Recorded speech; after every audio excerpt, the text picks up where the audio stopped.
Three Grots in a Vox is intended for a mature audience. This means there will be crude language and discussions of adult themes, especially if we're talking about tactical marines or Gabriel's Seth. Viewer discretion is not only advised but encouraged. All opinions are our own and often given for humorous purposes. Any advice is given largely for entertainment purposes and would probably be ignored. Okay. But if you do learn something useful, count it as a win. Like, you mean you bring your 3 reserve Vindicators onto the board and shoot the ever-loving shit out of them? Yeah. I'm off Vindicators, man. Yeah, that's because we are live, by the way. Yeah, I am completely off Vindicators. I don't like them anymore. Why not? Also playing White Scars at the moment. Well, so. Hang on. No. I got this. They're too random. Yeah. That's what it is. Yeah? Yeah, I mean, I don't think, So I played a Custodes player at the event that I was at, Mark, right? And he moved, a big, huge, giant squad of Custodians onto middle of objective turn 1. And I was okay. I was thinking in my head, I was like, okay, that's pretty brave. I guess he hasn't played Vindicator tanks. And right before the game, someone came over to the table and was like, oh, John, you're playing... I think his name was Kenneth. He's like, Kenneth is one of the best Custodes players we've got. This is going to be a really fun game for you. So I'm sort of bricking it a little bit. This is going to be a tough game. Bit of psychological warfare. Yeah. Right, cool. But I mean, maybe I think Kenneth is one of their best Custodes players. But Kenneth has obviously not played a Vindicator tank with Oath of Moment and sustained hits and reroll 1s when you're standing on the center objective for wounds. So Kenneth, 15 minutes later, needs to take 15 because I rolled a bunch of 6s. So it's you need to take 15 saves at AP3 after me wounding you on 2s, rerolling 1s. And he actually looked at me and he was like, 15? I was like, yeah, 15. And he flunks half of them because it's averages on a 4-up save, right? Yeah. But just obliterate, absolutely obliterate, a 500-point unit of Custodes, Trajan, everything. They're just obliterated in the middle. Yeah. And that was one Vindicator tank. I have another Vindicator tank and a Ballistic Dreadnought and another Land Raider, and he has another unit in the open. And I was just yeah, this game's over. Where's the fun in that for my opponent? I have just obliterated you in one turn. This game is over. So you're off Vindicators because they're too good. Is that what you're saying? Yes and no, right? In the very next game, they do completely the opposite, and they do literally no damage when I need them to do a bunch of damage. But I think that they are an unfun unit, yes. That would be more my thought. It would be fair enough. They either do amazing... Use them as intended. They're one of those things, you have to fire them all at the same target if you want to guarantee that you're going to kill it. Because... Yeah. You can. Sometimes you roll it and you absolutely annihilate your thing with one Vindicator. And the next time you roll it, you bugger all. Hello. So you have to fire multiples that the dice rolls average out. Hello, Eternal Crusader. Hello, whoever else is watching us that we don't know who you are. Welcome to this live stream where we're rinsing John because we haven't had the opportunity to do so for a few weeks, and it's always fun.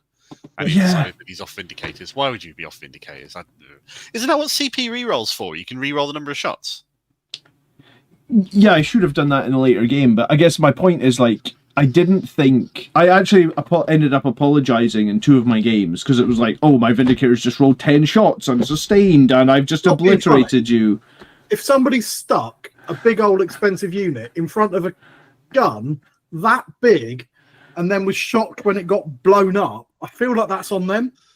You've paid the points. Bigger barrel in the army. You've brought the RNG tank... You've taken the risk. I mean, I don't see any problem with that.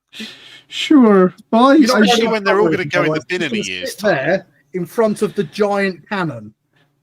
All right. I know. I just felt like I would prefer to win the game being tactical rather than just be Not being tactical. You point the big gun at the thing and you blow it up. I can quote you from previous tournaments saying, I just want to win. I don't care how. I think it's a scapegoat. Okay, so the Vindicator is the scapegoat. Plus, dude, you've got a year lifespan left in your Vindicators before 11th edition. So yeah, he took the wrong detachment and he's looking for a scapegoat. We told him Angelic Inheritors is shit, so don't take that. And you're like, I'm going to take it anyway. Oh my god, they're rubbish. I did beat the lag guy, you know that, right?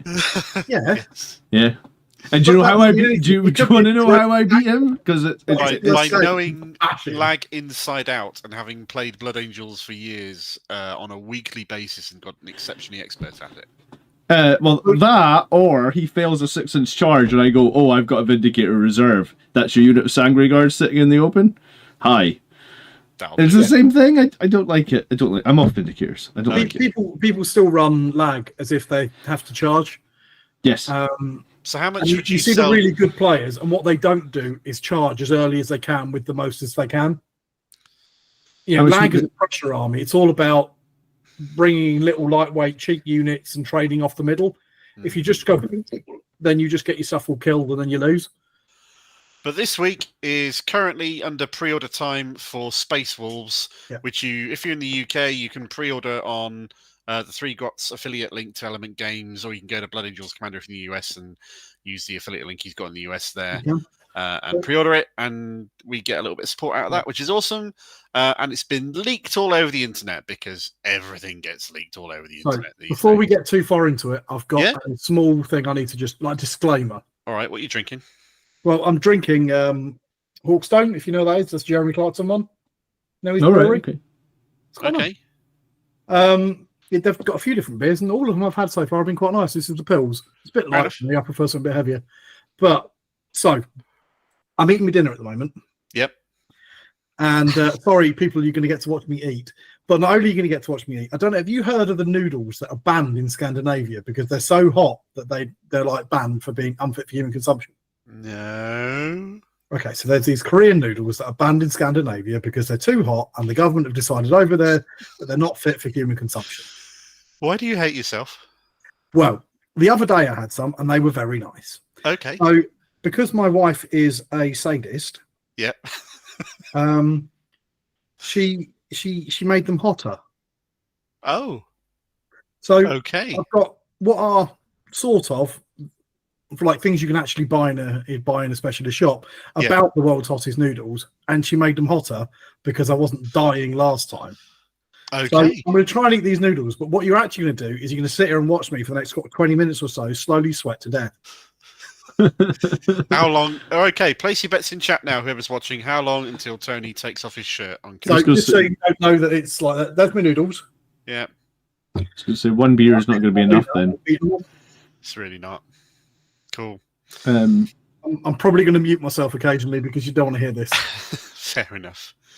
Pre-orders went live on Codex Space Wolves last Saturday. All the people who'd been sent advanced copies of them talked about them all over the internet. There's all sorts of articles from all the various YouTubers who get them in advance, which is cool and great, which means there's copies out in the wild, which means we have what is essentially the pertinent pages of Codex Space Wolves here to go through for your entertainment and your delectation. Right, before we go any further, there's 2 more things we should say. Oh, okay. Oh, I'm going to shut up now until everybody gets all this stuff out of the way. Pre-order of the mission cards is also out. Oh, yeah, that's true. Yeah, no. They're also sold out, aren't they? Oh, they're sold out in lots of places, yeah. And then second is Space Wolves currently, this weekend past, had a 50% win rate exactly. So what win rate do we think that they will change to with the new book? Brand new hotness? Well, we can have a look through it and see what we think. Well, we'll get, as we go through it, I guess we can make a prediction at the end. Exactly. Likewise in chat, if you're stoked for Space Wolves, please let us know. If you think they're trash and you're just here because we're taking the piss out of everything, please let us know. We'd love to hear from you. It's all good. And because I've got control of the images and the slides, we get to start where I want to start for a change.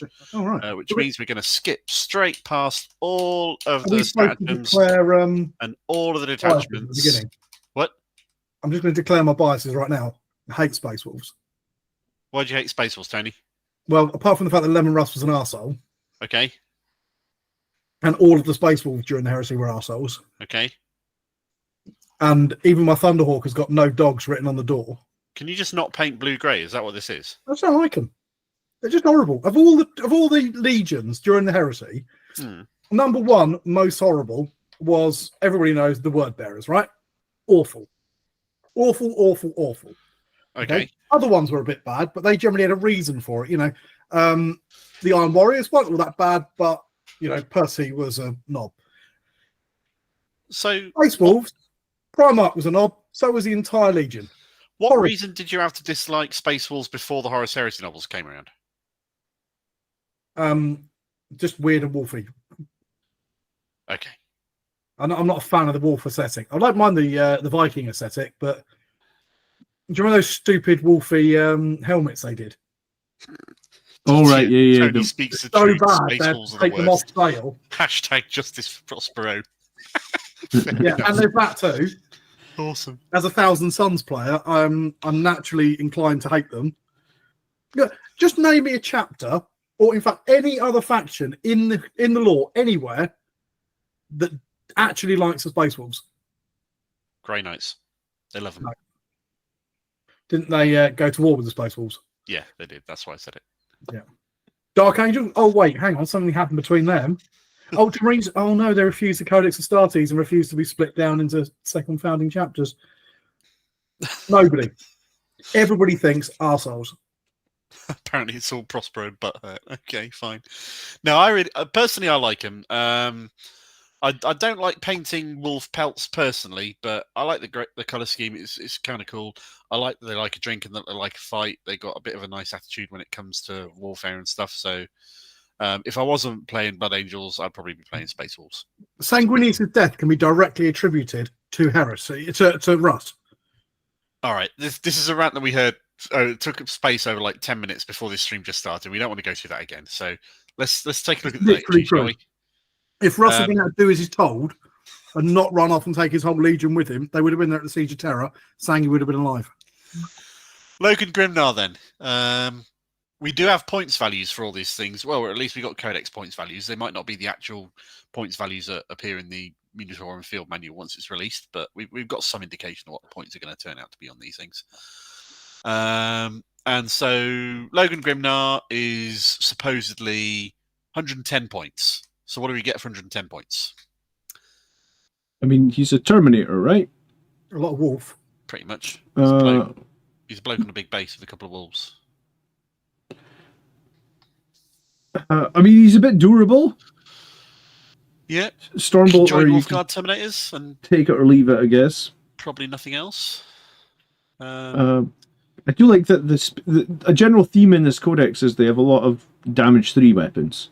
A lot of their characters, maybe, I mean, even some of their squads have damage 3 weapons. What's he actually do for 110 points? He's got a Stormbolter, which is crap. Yep. He's toughness 8 wounds is a lot, but 2 up 4. He lets them deep strike in turn 1, I think, right? In your movement phase, they count as the battle round as being 1 higher than it actually is. So, yeah. Yeah. Oh, it can be anyone. It doesn't have to be the unit that he's in. It can be literally any Space Wolf unit can deep strike in turn 1 potentially, which is kind of nice. So he summons in, and then he has the standard CP reduction stratagem. No, that's a CP increase when he's onto an enemy unit when he's near them. Oh, that's good. Yeah. Which is kind of good on a model who's tough and wants to actually be in melee and hit things. Yeah, that is good. I think that is good. Strike and sweep profiles on his axe, as you've mentioned. Damage 3 is pretty cool. 10 attacks is pretty cool. 2 AP is a bit crap. Yeah, they don't have many ways to get +1 to wound in the Space Wolf detachment, though. At least they can get lethal hits, but not +1 to wound. Can they feel normal chaplains? They can feel normal chaplains, can't they? Or are they restricted to their own wolf priests? I think they might have to do the wolf priest. Something that's interesting with this book, apparently, and I didn't pick up on it the first time I went through it, was all their unique units can only attach to their unique characters. So, like, you couldn't have a generic Space Marine in Terminator armor lead a squad of Wolfguard Terminators, right? Like that. Okay. That's so. There's like regular Terminators, well, they could take regular Terminators, yeah, because they're quote unquote Codex compliant. See if there's any limits on what models they can take in the armies. You used to, didn't you? There doesn't appear to be any limits. No, the limits are more like on, like, it will specifically say on like the Blood Claws data sheet. Yeah. That they could be led by X, Y, or Z or whatnot. But I didn't pick up on it when I was going through on it before. But the restrictions. In previous editions, they said things like you can't take this unit when you're in this army. So it's nice to see that that's sort of gone in a way. Yeah. So 110 points. He's a Fantouche Terminator with a 3 damage strike. Yeah. He can sweep.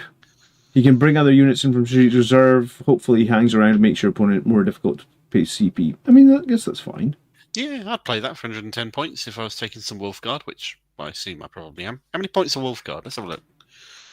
Wolfguard are 180 for 5 or 360 for 10, which is about the same price as normal Terminators. Really. I actually think they're slightly better than normal Terminators, but we'll get to them, I guess. Yeah, fair enough. Tony, any thoughts? Or is it too hot? You're dying, okay. It's too much for Tony. Tony can't take his noodles, clearly. Oh, Jesus. Do you need a moment? No. I can eat this. Of course you can. All right, next up, we got Njal, Stormcaller, and Ulrik the Slayer, who've been named characters in Space Wolves for donkey's years at this point. So Ulrik's still a firstborn character, then? No, I think the model has been redone. Yeah, it's a newer model. Is it? The old one with the helmet on. Likewise, I'm fairly sure Ulrik's been redone to Primaris. And the old one didn't look like a random Imperial Guard Voistrian. Yeah, it does look a bit weird. He does have a pretty cool anti-monster 4-up, anti-vehicle 4-up Crozius. Like, what the hell is that? Where's Lamartus is one of those? It's that's tasty.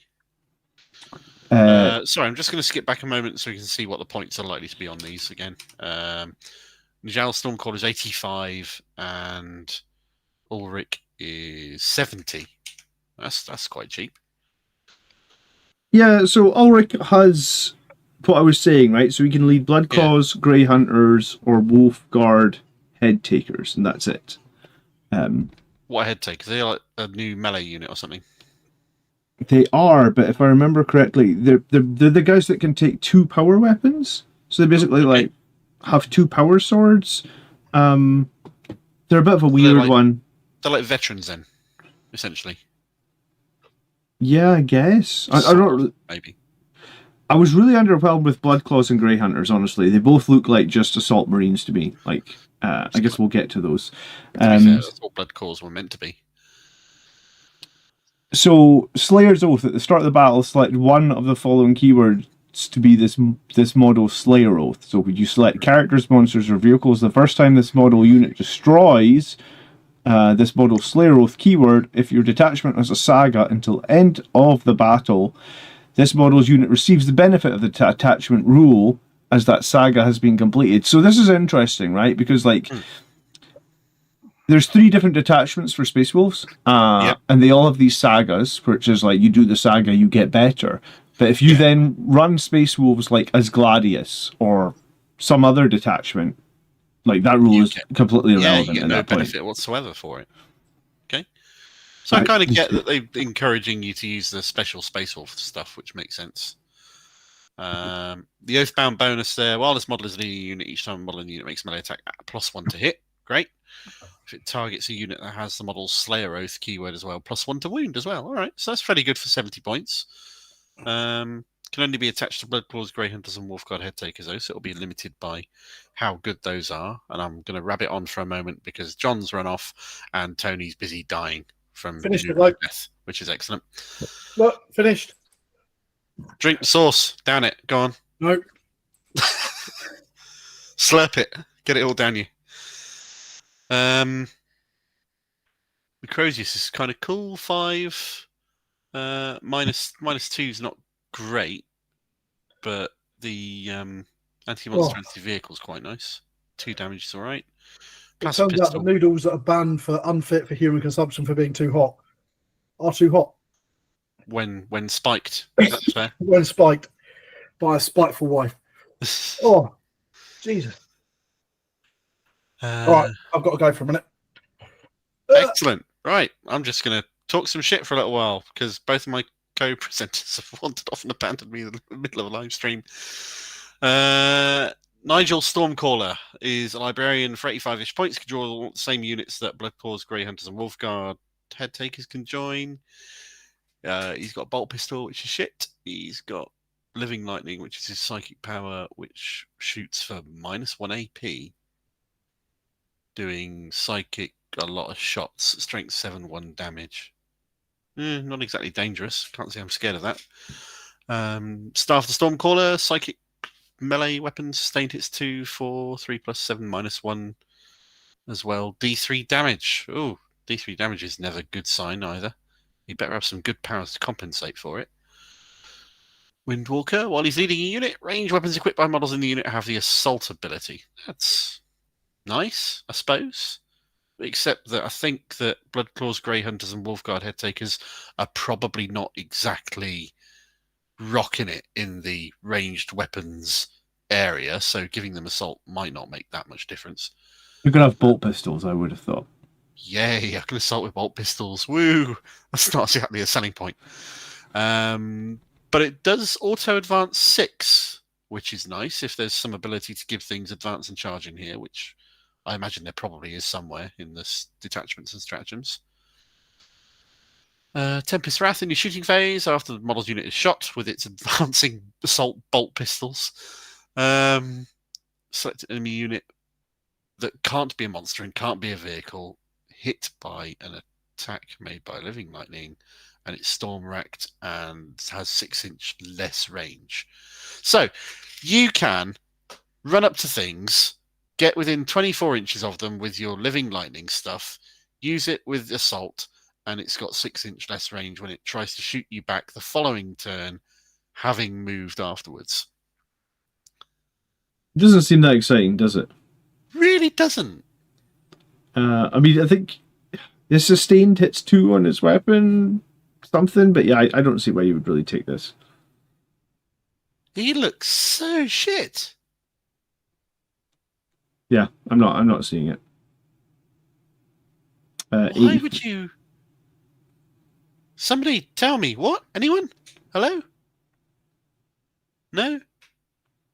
I mean, yeah, okay. He does look like a kind of pretty model. He's got a big sort of... Andy in the chat says he's a great model, but you can't touch anyone useful. I think that's fair. Yeah, I really hate the attachment rules that they've got going on where things can't attach to useful stuff. I like them in principle because it balances who they can attach to and the points they all cost, and stops for unintended combos being made by weird things attaching to other weird things. And Tony's gone and got a glass of milk to try and cool down his mouth with. That's going to go well with the beer and the psychotically spicy noodles, I'm sure. Hot takes. No, I've got no hot takes at the moment. Next one, Bjorn the Fell-Handed. Oh, hot take. They got to keep all their fucking firstborn dreadnoughts. They did. And we didn't. Which is very fair, isn't it? It's Tony, you're muted, by the way. I wish you hadn't said that. Tony, you are muted. Yeah. Your mouth is moving, but there's nothing coming out. We can't hear you. Sorry. The reason they kept him is because a lot of people feel that Bjorn is too important to the fluff. I suppose he's a named character, but they kept all the other ones as well, which is annoying. Yeah, but they're the same kit, aren't they? Yeah. Well, our librarian was important to our fluff. It's damn right he was. Yeah, the Death Company. The only one in our fluff is one that's chained up in the basement of the librarian. Bjorn's 180, Ragnar's 90. But again, assuming book points stick. I don't think he's going to live past the next edition. I think this is his last hurrah. Yeah, do you know what? That's the one thing I would say is, like, even though Bjorn stayed, are you going to buy the model when he's probably getting Legends in a year's time? I think he's going to die. Yeah. I think GW have really cocked up by having set the precedent of we're going to squat all this old stuff. But we'd quite like you to buy it for another year or so. Yeah, cheers. Well, don't worry about it. Here's my logic. There's rumours and there's the fluffy stuff about the Yellow King being Valdor. Valdor's been sort of found, hiding out. Well, Russ ran off into the warp with Valdor. They went together to try and find a way of reviving the Emperor. TTM's got a good point. All Space Wolf players already own Bjorn anyway, which is a fair point. I'm going to burst your bubble a little bit there, Tony, because there's this big thing. People see all these links and story twists and things that could be coming and being carefully seeded for the future in all the stories, but they're making it up as they go along. They're not making it up as they go put along. in some stupid shit about how this might seed in some future stuff. And then the next book comes along. It's like, what models do we want to sell this time? Let's put some more stuff in this book. And then we'll put some more seedy crap in there as well. There's no grand plan. Do you know what? Plan, but they're at least a few years in advance of things because they have to be for printing. They can't be like, oh, what's not selling? Brilliant. Let's gang some of those in the book. I think it takes them years to print a book. I think secretly they've got J.J. Abrams on payroll, and like when they're struggling, he invents MacGuffins because that's what he does. Star Wars. They don't just flip between the directors and go in completely different directions for each movie. I got a little bit more respect for Dan Abnett than that, to be fair. But, anyway, so let's get back to the point. Yeah. All right. Let's look from the cynical business point. Cynically, Primarchs sell a lot of models. Yeah. People like Primarchs. Yeah. They're going to bring Russ back. Yeah. I've just bought Rabute Gilliman, so yeah, sure, I'm on board. Fair enough. Bjorn does have two cool things. One, right, what's he got? He's got this Hellfrost cannon, which is strength 10, EP 3, flat 5 damage. Ooh, yeah, that's pretty which I like a lot. There is ways to get rapid fire in this codex as well for that and weapon. He's free CP generation. I would take him in every bloody army then. Yeah, free CP generation. And -1 to wound when you're hitting him with like higher strength. I mean, let's be real, you're probably hitting him mostly with higher strength stuff. So yeah, toughness. And he's got Feel No Pain. So 180 points for 8 wounds. 5 up Feel No Pain. He's got an invulnerable save as well. Stuff. Yeah. Can shoot stuff from 36 inch away and punch it pretty hard. I think he's okay. But yeah, I think if you didn't own Russ, DTM says all the Space Wolf players already own him. Bjorn. His name's Bjorn. Oh, sorry, yeah, I'm with you. If we didn't own Bjorn, I don't think I would buy him because I think you're unlimited time with those firstborn dreadnoughts. You can let me think of a weird theory now. Go on. Russ comes back. Bjorn knew Russ. Bjorn's going to die when Russ comes back. Yeah, that's what everybody's saying. Yeah. That makes sense. That lines up. You finally came back for me. Yeah, or they just put him in a Redemptor Dreadnought chassis and then he burns out and dies anyway. Now here, so let's just plug Dante into this Dreadnought because, yeah, why not? Do you know what? I still think that'd be funny as all hell. It would. All right, I hate it, but it'd be funny. No, I want him to go in one of those Horus Heresy jump pack Dreadnoughts. I thought you made. I did look a bit confused when you said Reaver's leaving the book, Endymion. I must confess. I was like, I didn't quite see that, but we haven't read the whole thing yet, so maybe you're not right. They were never a thing. The Hounds of Mordecai was just Reaver's painted grey. This is true, actually. So he's 180 points, and I'm probably taking him if I run a Space Wolf list. Ragnar Blackmane's 90 points, and he can join Bloodcores and Wolfguard Headtakers, which is tactical marines on foot, basically. Fair enough. Yeah. 90 points. Does he do anything special for them? While he's leading Bloodclaws, you reroll wounds. While he's leading Headtakers, you can advance and charge. I mean, he does get 10 attacks at sustained 2, which is sustained 1, which is not the worst still. When he charges, yeah. The Index Ragnar was pretty good. I don't know what the changes are, but I remember playing a game against one and thinking, Jesus Christ, that's a lot of damage. +1 to wound on Bloodcores, because depending on what you can outfit them with, is probably fairly good. Even with chainsaws, +1 to wound, as we know, is pretty meaty. It's true. 90 points. I think it's all right. I don't think I'd include him. I don't think I'd be in a rush to include him. Personally. So it gives Bloodclaws advance and charge and +1 to wound. No. He gives Headtakers advance and charge, and he gives Bloodclaws +1 reroll wound. Right, okay. Battle Lust. He gets +2 attacks on the charge. Yeah. He's a blender. I'd rather have Khan the Betrayer, though. For 15 points less. Yeah, coming back to life as well. Yeah. And damage 3. Slightly less attacks, admittedly. But I think again, card is 9 attacks. Maybe these points are not the final points.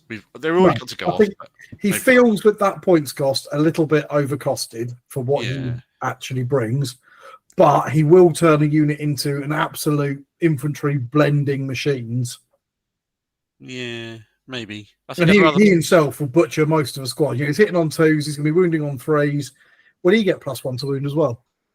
He's in. Yeah, because a model in the unit, so he would benefit. So against infantry, he's going to be hitting on 2s, wounding on 2s with 10 attacks, damage 2, and AP 3. To be fair, AP 3 is not bad. So he's just going to go through anything that's not got an invuln, infantry wise. Yeah, do you remember when they said this edition was going to be less lethal? Yeah. And to a point it is. But... Yeah, everybody else got less lethal. Sorry, let me rephrase that. No, we got less lethal and nobody else did. Yeah. Codexes at the start of the edition were definitely less lethal for like a hot minute. All right. Who's next? Arjac and Wolf Priest. Right, let's just scroll back and take a look at the points. Arjac is 95. Wolf Priest is 70. And Wolf Priest is like their... He's a chaplain, isn't he? He's a chaplain, yeah. But he's... Arjac is hot shit, by the way. Yeah? Why is Arjac hot shit? Because he's got a 3 damage weapon with anti-monster, anti-vehicle, 3 up, and precision. I think he's much better than the other character that was like 15 points more. He also gives those Terminators fight on death on a 4 up. And if you make a target against a character, you can reroll hits and wounds. So you can... Anyway, so against most characters, it's going to be wounding on a 2, if not a 3. So this guy's basically Thor, because he's got a hammer that he can throw 6 inches and hit you a lot with it. Basically. Correct, yes. And if he's fighting demons, for example, so any sort of monster character, any sort of knight character, then he is devastating. Okay. Because he's rerolling everything, and he's already got a great profile, anti-monster, anti-vehicle 3 up. When I was reading through this, I was trying to think to myself, like, I think Death Company are absolutely shit at the moment. Because their strength is low, like strength 4 chainswords or nothing. I was like, well, if they'd given them like something like this, like anti-monster 4 up on the Death Company chainswords, I'd be like, oh, okay, that's pretty decent, right? Because this just seems great for 95 points. Like he could almost, like he could do 15 damage pretty reliably to like a knight. Sure, they're going to save a couple of times, but if they flunk their save... They'll save more than a couple. They save about half at AP -2. Cool, so he does... So, on the roll of averages, he does 6 or 9 damage to a knight by himself for 95 points. You see, I would bring him. He's very good. Well, actually, it's going to depend, isn't it? Because he has to go with the Wolfy Terminators, doesn't he? Yeah, they're good, though. Honestly, they're good when we get to them. I haven't seen them yet. So if they're good, then he's really good. If they're shocking, then they just end up being a sandbag for him. We'll find that out shortly, I suppose. No, Highland Phoenix, we are not live in any way, shape, or form. This is pre-recorded. That's just confusing. I know, it's worth a go. See if it messes somebody up. Let's look at the Wolf. Wolf Priest. So he can bring a model back to life in the unit that he's with, and he can make them +1 to wound with the melee attacks for 70 So he's points. just a slightly better chaplain. Not slightly better, he's a lot better. Well, he gets back to life. You can't have like jump back and stuff, which is... Yeah. No, and again, it depends on what you can attach to. You can attach to their basic foot slugging. The basic foot things, oh my god, you brought back a 15-point model. Yeah. These Wolfguard Headtakers, if they're any good, then that could be quite strong. But yeah, I suppose that's going to be the question. So, how many more points is he? He's 70 points. So you're paying an extra 10 points for the ability to bring back 1 model per turn, effectively. 5 attacks, sitting on 2, strength 6, 2 damage, but only -1 AP is not... It's the same as the standard chaplain, isn't it? Yeah. I thought the Crozius was -2. I can't remember. Either way, it's fine. Yeah. Cool. Right. I mean, the fact they can bring models back to life is all good, assuming they don't all get wiped in one go. But again, it depends on what you bring back. Yeah. I mean, Blood Claws are just... Well, again, we haven't probably looked at them, but I've got in my head that they're effectively assault intercessors. We're going to have to look at Blood Claws, Grey Hunters, and Headtakers. So that's the thing, because we're doing it this way around. We haven't looked at the other units yet, so... It's true. But I wanted to start with the units before we got to the detachments and stratagems, because I feel we need the context of the units before we can look at those things at the very least. Maybe I should have started at the actual units before characters. I don't know. There we go. Iron Priest. How many points is Iron Priest? Iron Priest says 60 points. So easy tech marine, basically. He has the lone op thing when he's within 3 inches of a vehicle, which is fine. Every time he makes an attack that targets an enemy unit within engagement range of a vehicle, you get rerolls through. So if you're attacking a vehicle that he's next to, he's pissed, which is cool. And he can heal vehicles, and instead of giving them +1 to hit, he gives them rapid fire instead. Rapid fire 1, I assume. Yeah. I think I'd rather have a +1 to hit, to be honest. Yeah. +1 to hit's more useful on all weapons in all situations, whereas rapid fire 1 isn't. Yeah. The chance of you getting a rapid fire off with some of the big guns, thinking like, we like putting tech marines with stuff like gladiators and shit like that, don't we? You don't get many shots with them. So yes, absolutely, getting a second gladiator shot would be a huge deal, but you got a 1 in 6 chance of getting it. Yeah. Well, maybe a little bit better than after reroll, but only a little bit. So it's not likely to happen. The Hellfrost pistol is not shit. The Tempest Hammer and Servo Arm is not shit. It's actually not bad, to be fair. So in and of himself, he's got a little bit of punch for his 60 points? Did I say? Yeah. I think I'd rather take a proper Tech Marine than an Iron Priest, just for the sake of, if you're taking a Techie Marine, you want to buff the vehicle. And I think the Tech Marine's buffs are better than the Iron Priest buffs. Negative, you're wrong. I came back at right the time. Go on, then. Predator Annihilators. How would you like specific vehicles? 6 shots rather than 3. Yeah, but you're not going to get 6 shots rather than 3. Why? Rapid fire 1, so it only goes off on 6s to hit, right? No. Rapid fire is half the shots if you're at half range, or double the shots if you're at half range. We're talking nonsense, Mark. We're talking. I thought you said sustained. Did I say sustained? I thought I said rapid. You might not have done, and I might have just heard that. But no, sorry. Okay. I thought we were talking about sustained. No, rapid fire's pretty good. Oh, because of course, double an extra shot at half range. Is that what it is? Yeah. Yeah. So I think the Annihilator has 2 las cannons and a twin linked. That is very good, and also you get an extra shot with a Hunter Killer missile if you get to half range as well. Yeah, an extra shot is always good. So I think you would get 8 shots, basically 8 las cannons from a Predator Annihilator if you're within 24 inches. I think also we just talked about Bjorn. If Bjorn's within 18 inches, then he gets 2 shots with his flat 5 damage cannon as well. I think this is very good. Basically, the more I was trying to think about this, the more weapons your vehicle has, the more benefit you get from that. And I think the rapid, if they're already rapid fire, because they do not stack. But they don't have anything with rapid fire, really, do they? Or maybe some bolters or some shit like that. Yeah, I was about to say the gladiator behind the Iron Priest in that picture's got some bolters.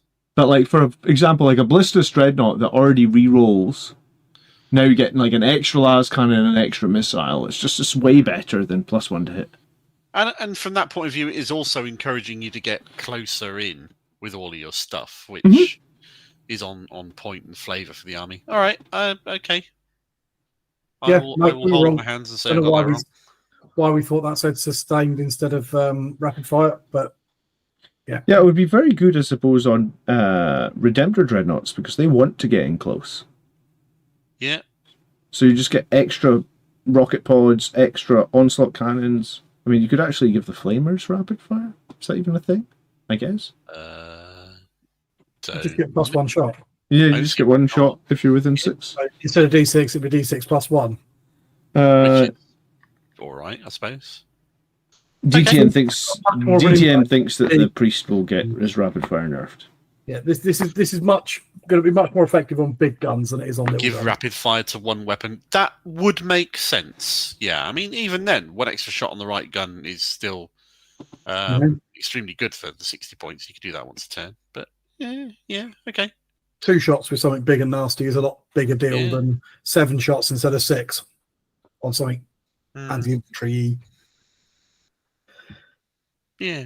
Okay. Shall we? Yeah. Wolfguard Battle Leader. So this is what, a company captain, essentially. How many points is this guy? Ish. I should have interspersed these points to a bit further through. You could rapid fire Redeemer for extra flamer shots. 65 points for this guy. Can join the same ship that all the other foot-slogging characters can join throughout the characters that we've already seen in here. While he's leading a unit, weapons equipped by models in the unit have sustained hits 1, which was what we just thought that the priest had, but didn't have. And each time a model in that unit makes attack targets in the unit within 6 inches, reroll a hit of 1. So sustain could be quite useful, especially if it's on units that've got a lot of attacks anyway. So that's interesting, because interpreting that means you could shoot stuff up close and get reroll hit rolls of 1, but whenever you attack something in melee, they're always going to be within 6 inches. So they're always going to get the reroll hit rolls of 1 in melee as well. Yeah, he's kind of good for 65 points. Just, I think he adds a lot of extra stabby. But then I suppose it's between him and Ragnar, isn't it? And if he dies in melee, he gets back up on a 2+ to go again. Yeah. I can see that. Nigel's rubbish. Sorry? Sorry, someone over in private chat. Okay. So no bad units. Nigel was rubbish. Nigel was a bit shit. It's true. I'll stand by that. I'd probably run one of these. Yeah, I mean, again, depending on the profiles of Bloodclaws, Grey Hunters, and Headtakers when we get to them, but. Okay, so remember that he can give sustained hits to 1. Let's have a look at the units he can lead eventually. Yeah, and reroll hit rolls of 1 on things when you're danger close. It's going to really depend on what those Headtakers look like. Indeed. All right. First 2 of these 3 units that we've been looking at: Bloodclaws and Grey Hunters. How many more pages of tilt points are there at this point? Not many. Let's just. So they're just assault intercessors. Yeah, Bloodclaws you can take. There are assault intercessors, but you can run them in a squad of 20 if you're so inclined. And Grey Hunters, they are basically assault intercessors, but instead of a bolt pistol, they have a bolt carbine for whatever that's worth. Okay. And they have OC3. Marines. OC3? That's different. Yeah, and they're both battle line as well. Yeah. I'm just going to flip back to the points for these guys. I don't think I'd ever want to buff them, but Grey Hunters do seem quite good as an OP unit, don't they? Apparently, Nigel has the potential of 36 hits. It's just 1 in 7 billion chance. Bloodclaws 10 for 135 and 20 for 270. So they're very cheap. Yeah, they are very cheap. 10 for 135 you don't see a lot of. And Grey Hunters 10 for 190. Okay. You're paying a pretty hefty tax for the OC3, I guess. Yeah, and the fact that you can only take them in a unit of 10 does limit them a little bit. Bloodclaws are equipped with shit because they're basically ever so slight. They're fresh recruits. They're 1 step higher than scouts. But they hit all right. They've got a decent number of attacks. True. There's a lot of volume of attacks. They've got a lot of volume of attacks. They're just. I'd argue that in some ways they're just better assault intercessors. Apart from the fact they get so they're giving up the reroll for the wounds for advance and charge.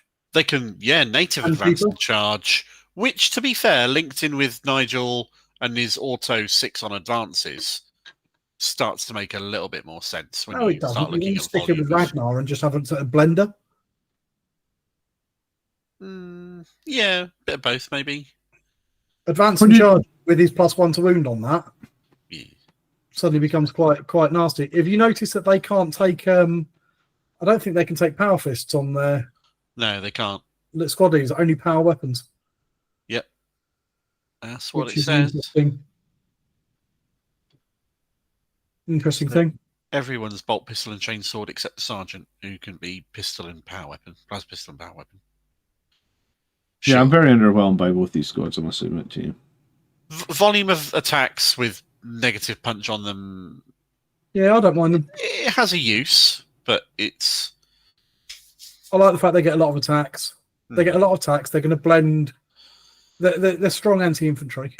You can't take 6 times 20 Grey Hunters, unfortunately. Grey Hunters are capped out at 10 with their OC3.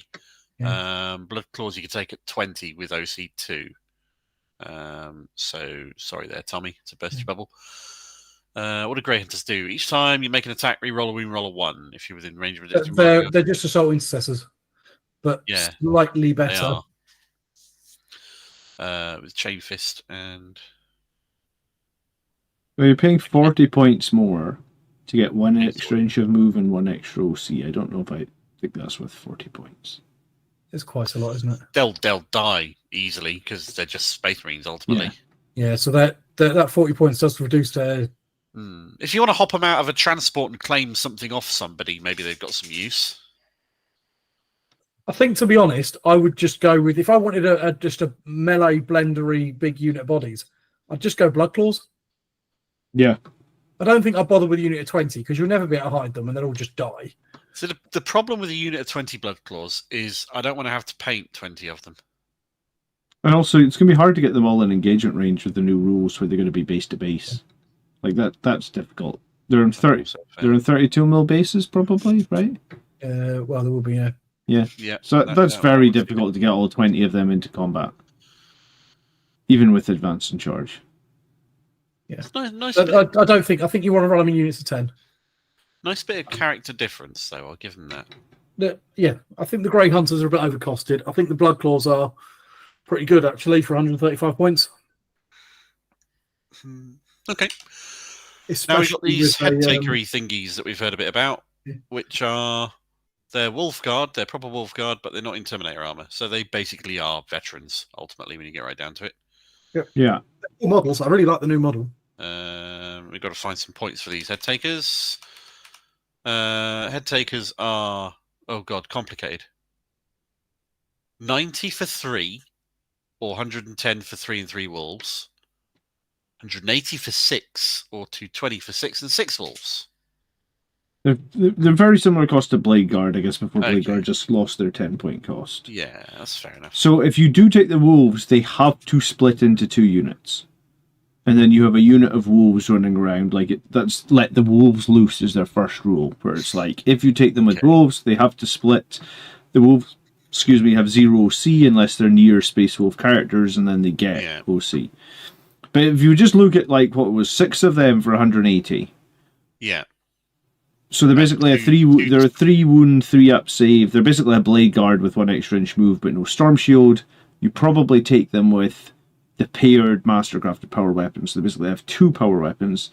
That gives them 6 attacks, 5, 2, 2, and then I guess you attach that character that can give them sustained hits. I'd give up a heavy bolt pistol to carry 2 power weapons all day long. Correct. Yeah. Why would you ever consider otherwise? So the character gives them hitting on 2s. That character we just looked at, the Wolf Leader. And then you get to sustained hits with, 6 attacks per guy. That's a lot of attacks for sustained. Yeah. And then what can you do at the start of the battle? Select 1 unit for your opponent's army. Weapons equipped by Headtakers have the devastating wounds and precision abilities when targeting this quarry.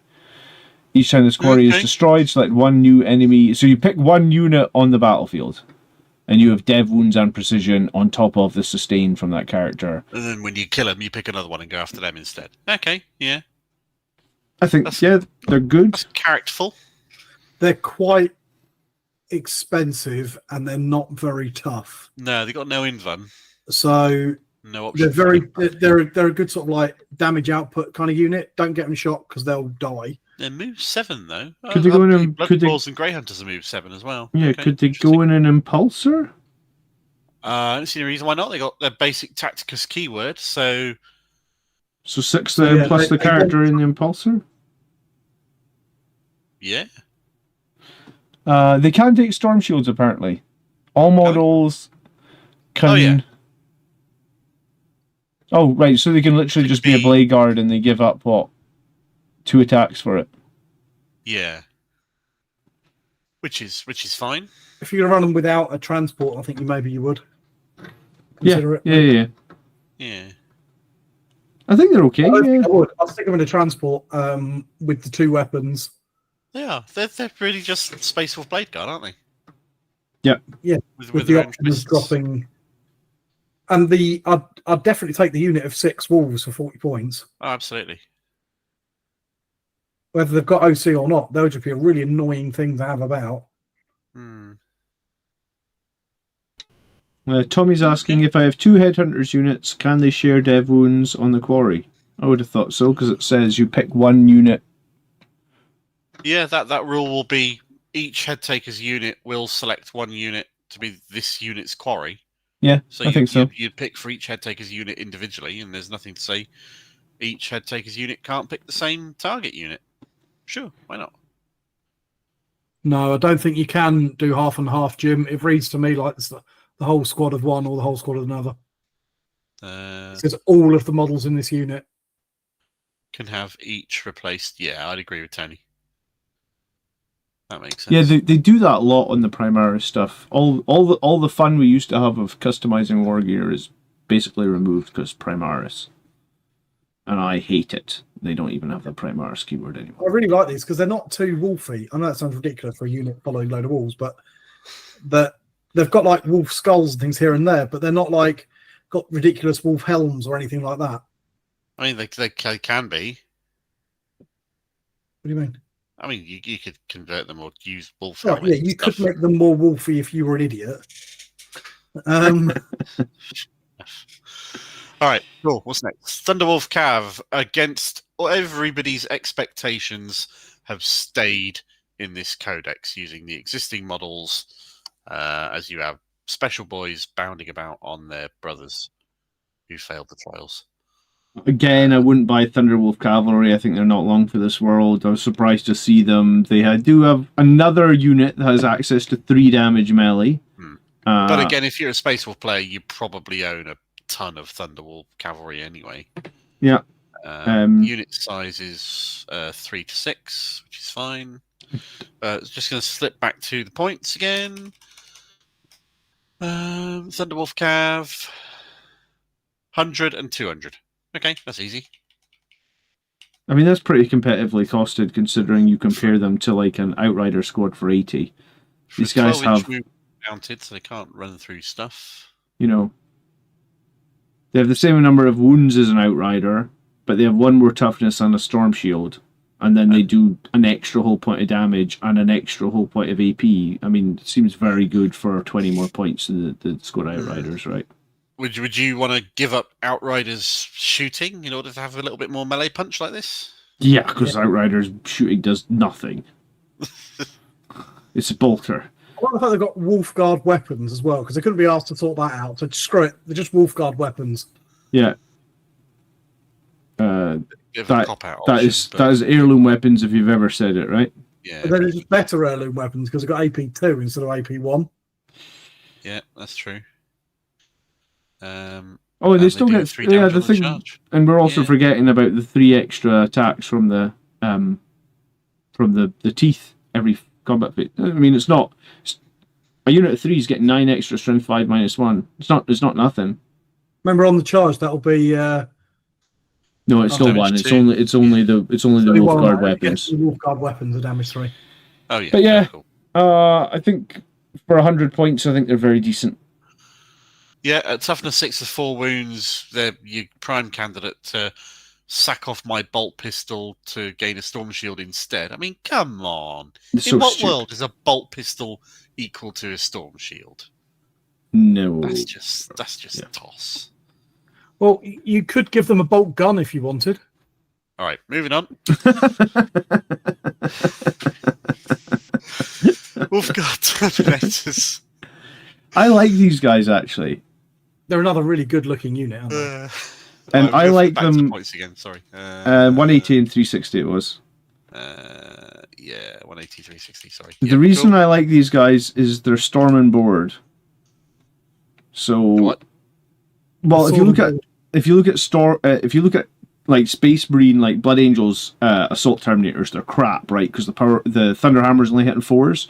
So it's like, why would I ever take this unit? I only get 15 attacks and I hit on 4s, so I've got no weight of fire. These guys get mastercrafted, so they're basically like Blade Guard and Terminator armor, but they are on like 4 wounds per model, toughness 5, and if you try and hit them with higher strength, and then you're -1 to wound, so they're much harder to kill. Yes, I suppose they don't have Power Fists or Thunder Hammers, but they've got a lot of durability, and the Sergeant can take, again, a 3 damage, devastating wounds, relic Great Axe or something. So I was like, these guys are way better than Assault Terminators. Okay. Are they new sculpts? Or they look like new sculpts down at the bottom. Sculpts. Very nice new sculpts. So any number of model can have their Stormbolt or replaced with a Storm Shield. So you definitely do that. For 5 models in a squad, 1 Terminator can replace a Stormbolt or a Mastercrafted Power Weapon with 1 Assault Cannon and Power Fist. So you still have that one guy with Assault Cannon and Power Fist, and then the pack leader replaces a Stormbolt or a Mastercrafted Weapon with a Relic Great Axe or a Twin Lightning Claw. I think you take the Devastating Wounds Relic Great Axe, right? Yeah. And so you stick in that special character we looked at earlier. Yeah. So you've got like 3 guys with Stored and Board that have 4 wounds. You still have your Power Fist and Assault Cannon guy, and then you've got the character with just, I guess those 2 just have 3 wounds. So it gives you a good balance for like damages coming in. Oh, it's like 2 damage weapons. You know, you can split it. You can do some cool stuff. I think like if these guys are 180 points, Assault Terminators are like 20 points overcosted, surely. Absolutely. And you could have a unit of 10 of these led by a kick-ass character and have Logan Grimnar somewhere on the battlefield, and he lets some deep strike in turn 1. Very true, yeah. Not being funny, I'd be tempted to run 2 of these units, one of them with Thor and the other one with Logan Grimnar. Hold on a minute. If Logan's on the board, and you go first, can I rapid ingress in your turn 1? I don't think you can. But I'm making my battle round 1 earlier, right? Yeah, but you're not. It says like from strategic reserves. I don't know if it. Oh, from strategic reserves. For the you purpose make one unit that is in strategic reserves. Okay. Battle round in your movement phase. Oh, it's only in your movement phase, yeah. Okay, so, okay. Just checking. Okay. Yeah, but yeah, I mean, still good. See, I'm going to run, if I'm playing Space Arseholes, I'm going to run 2 units of Wolfguard Terminators with both of those special characters, probably. Yeah, but part of me saying so, but you're a slut for Terminators. Yeah, I know, but I love Terminators because they're awesome. But I think we've been crying out for like 2 years now that the Assault Terminators suck, and these ones seem like they might be okay. It's been a matter of time for 2 years waiting for some decent new Assault Terminators to come along that make use of the new sculpts and whatnot. Got probably a new some Paladins or whatever from Heresy that I want to run. Yeah, they cool. do look good. I'd like to buy some Crimson Paladins someday. They're probably like over £100 now, are they? Yeah, they're not cheap. I've had them for a couple of years. I still haven't built them. Are they resin? Yeah. They're Forge World. So yeah, I just know. If they're anything like the Dawnbreakers or Dawnbringers or whatever they were, it's like £70 for 5 of them. Yeah, Terminator arms will be even more. All right, these are cool. I bought them because at some point I want to try and pick up 1 more, and I'm going to run as Blade Guard. Oh yeah. Same size bases, more or less the same size models. They've got sword and shield. Is that because they come in squads of 5 or something? And you want this? I'll go split on a unit with you at some point. Let me know. Yeah, definitely. We'll deal with it that way. That works for me. Wolves. They're like the wolves that we saw that split off the Headtakers. So you can have squads of wolves, and you can have squads of wolves from the Headtakers, and just like flood the field with wolves, I suppose. I don't really know what you use them for. Not a lot of actions? points. They're OC0 unless they're next to other Space Wolves, but they do actions. They just tie people up because they're OC0. They ain't going to be doing anything really. They don't need to have OC to do actions, right? I think that was one of the restrictions. Yeah, they're just nasty, horrible, annoying trading screen things. You know, you use them to clear off whatever scouts your opponent has put on the central objectives turn 1. Okay. Yeah, you just move block with or them. screening, whatnot. Yeah, just see how many points those things are. What charge and all sorts. They're just annoying. 10 of them for 80 points. Yeah, you're going to take 3 squads of that, and you've got like 30 wolves just being annoying on the board and gumming up the space. Board. Yeah. Yeah, and if you lose one, oh well. Who cares? And if you want them to do an action, then you can move a character up near them, I suppose. Yeah. I mean, I guess, sure. I think they're really good, yeah. I'd run 3 squads of them. Right, Death Company. Sorry, Wolfen. These guys are way better than Death Company. Why are they split into 2 different units? Because one has a storm shield, I guess. Points purposes, it's easier to make them 2 different units rather than give their war gear 2 different points values. Maybe. The bottom one is the interesting one, right? And they are 180 points for 10, right? If you look at the guys down the bottom, so they move 9 inches, they got toughness 6, they have a 4-up invuln, and they have anti-monster, anti-vehicle 3-up with a damage 3 weapon. So if you take 10 of them, that would give you 20 attacks, AP2 3 damage, anti-monster, anti-vehicle 3-up, and in the fight phase, if this unit has fought a monster or vehicle, until the end of the next turn, the enemy is suppressed. You can also re-roll hits of 1 as well. So, like, yes, they're OC 0, but these guys, if you compare them to a Squad of Death Company going into a monster or vehicle, these guys massively outdamage them.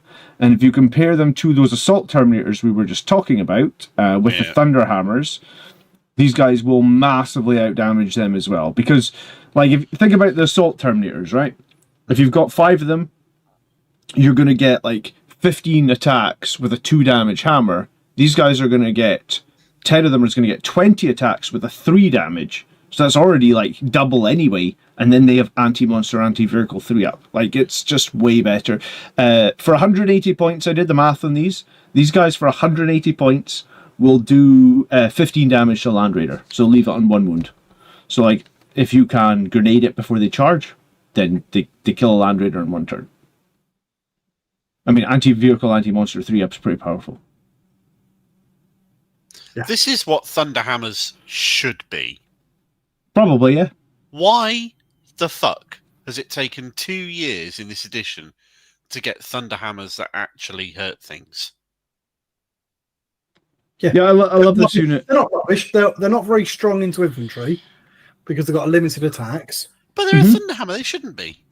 But they're very good at it. It's exactly that. That's how they're supposed to work.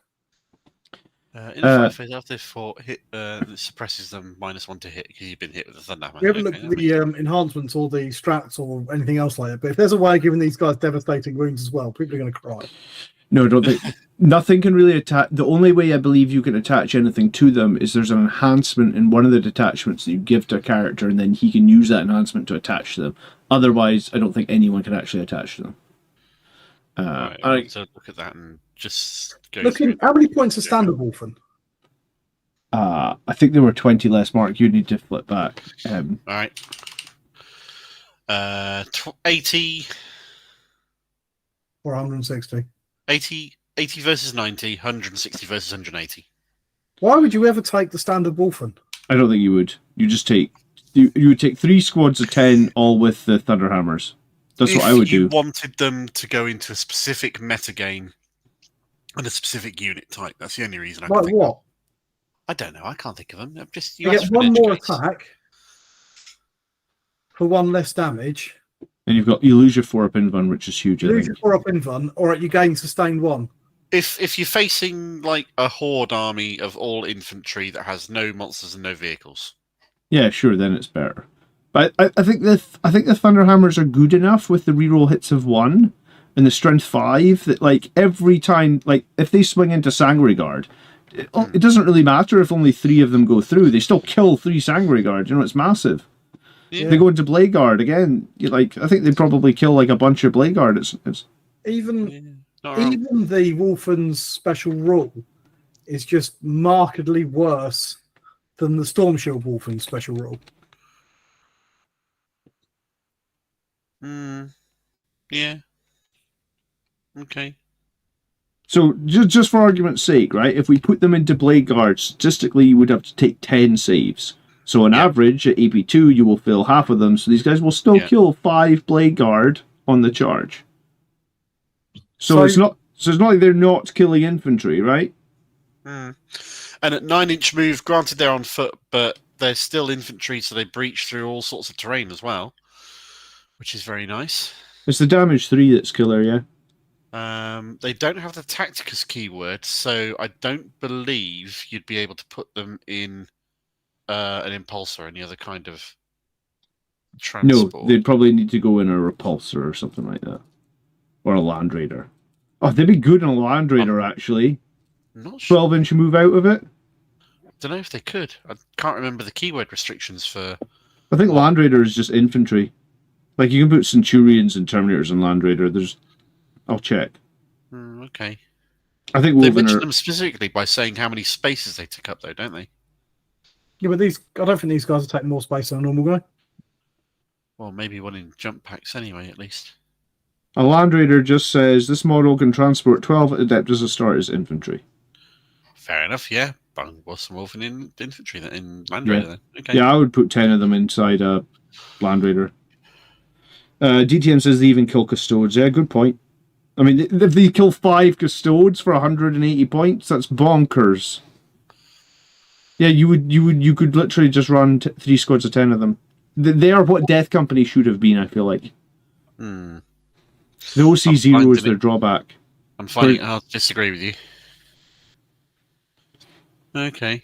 Do you know, because I was thinking about this, I was like, oh, but they move slower than Death Company. Yeah, but they're toughness 6 with a 4-up invuln. Yeah, sure. I didn't even notice toughness 6. Would I swap 3 inches off the Death Company move for T6 and a 4-up invuln? You bet your ass I would swap that. That's bonkers better. So it's like, their toughness is better, their save is better, their weapon is 10 times better. Yeah, sure, I'll give up 3 inches of movement for that.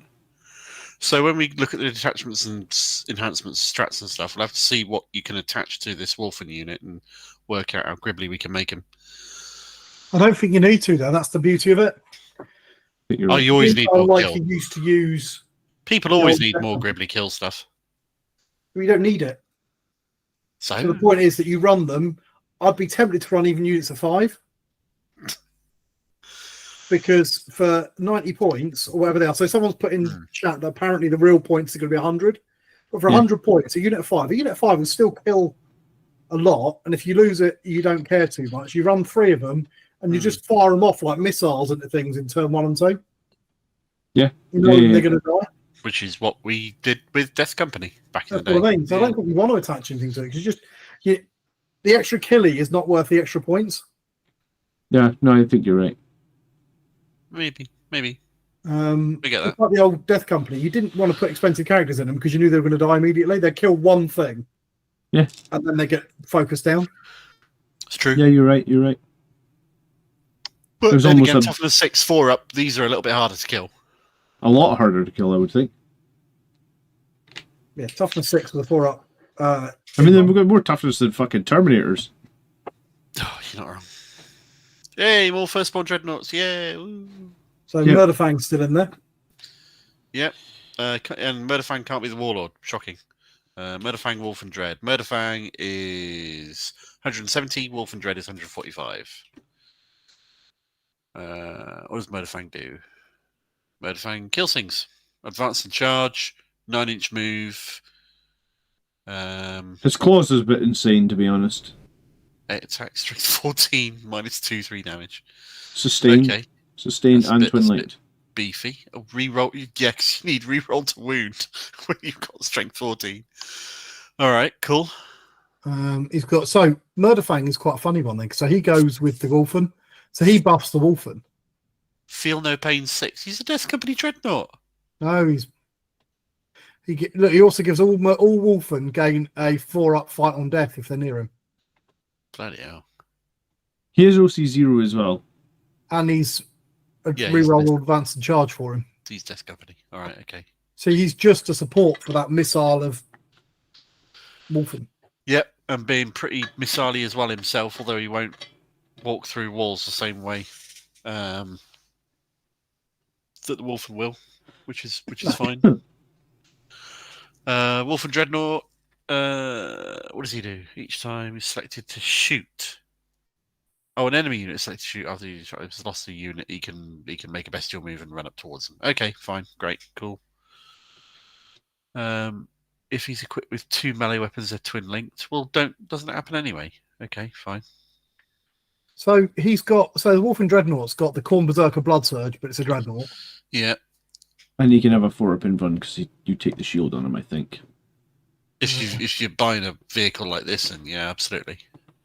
So he's basically better than the new Death Company Dreadnought, I think, because he's got the 4-up invuln. It comes Is native. it faster as well? What's the move of the new Death Company Dreadnought? I want to say it's 10, but it could be wrong. I'll check.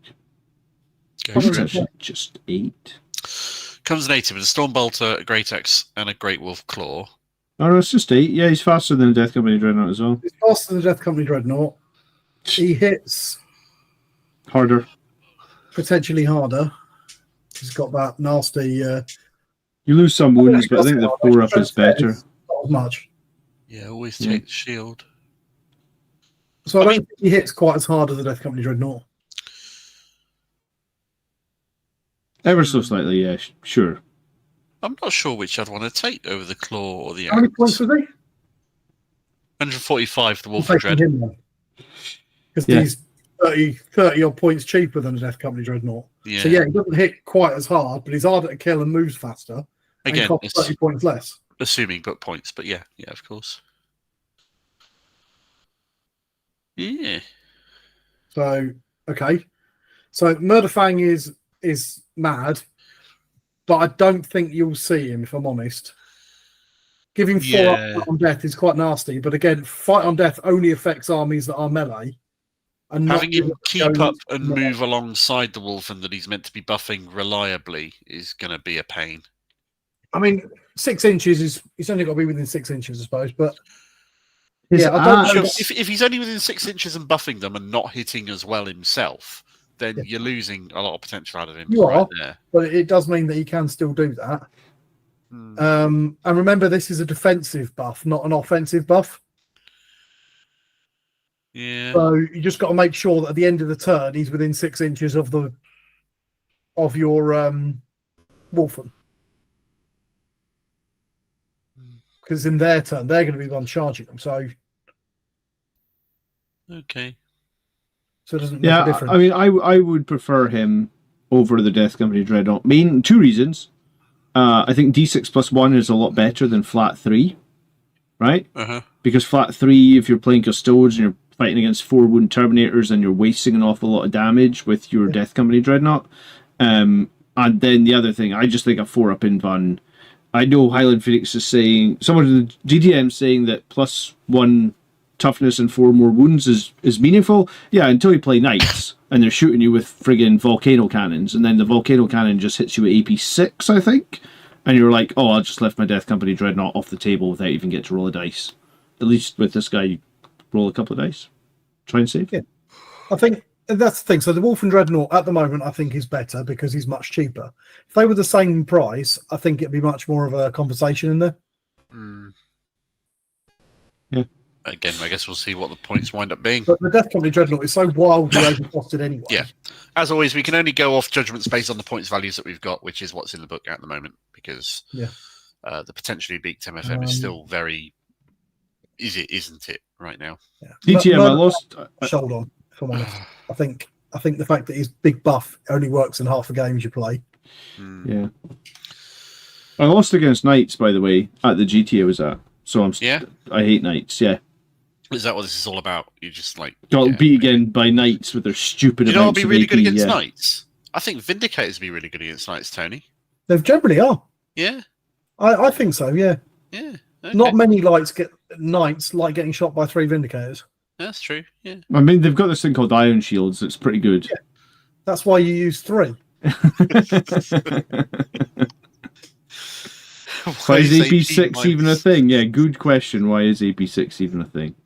Good question. Because the game's less lethal, that's why. Yeah, that less lethal. I love it. You know that same Knight actually has AP5 weaponry as well, just in case the AP6 doesn't do it. 140. 140 points for this. Another Dreadnought with D6+1 on the melee. Cool. I love it. Yeah. D6+1 on melee is horrendously good. You remember last edition when the Redemptor Dreadnought had D6+1 on melee? It was so good, and then now it's the flat 3, and it's like, whatever. I love the look of the chunky Dreadnought fist grasping awkwardly around the haft of the axe there. That just tickles me. It looks so stupid. Yeah. So sorry, you're loving the way that the big hand looks gripping that shaft. That's exactly what I said. Yeah. So Space Wolf units get to add 1 to advance and charge if they're near this dreadnought. John's moving on very quickly. Yeah. Because we don't want to get demonetized too badly. So you can take the Hellfrost cannon on this guy, right? What does he come with native? An assault cannon, it's just Stormbolter, CCW. It comes with a standard dreadnought. Great, yeah, fine. Hellfrost cannon's pretty good because it's the same as what Bjorn has. Yeah. Multi-melter by comparison is pretty shit. Multi-melters are shit though. This edition. -4 is better than -3, obviously, but flat 5 damage is, yeah.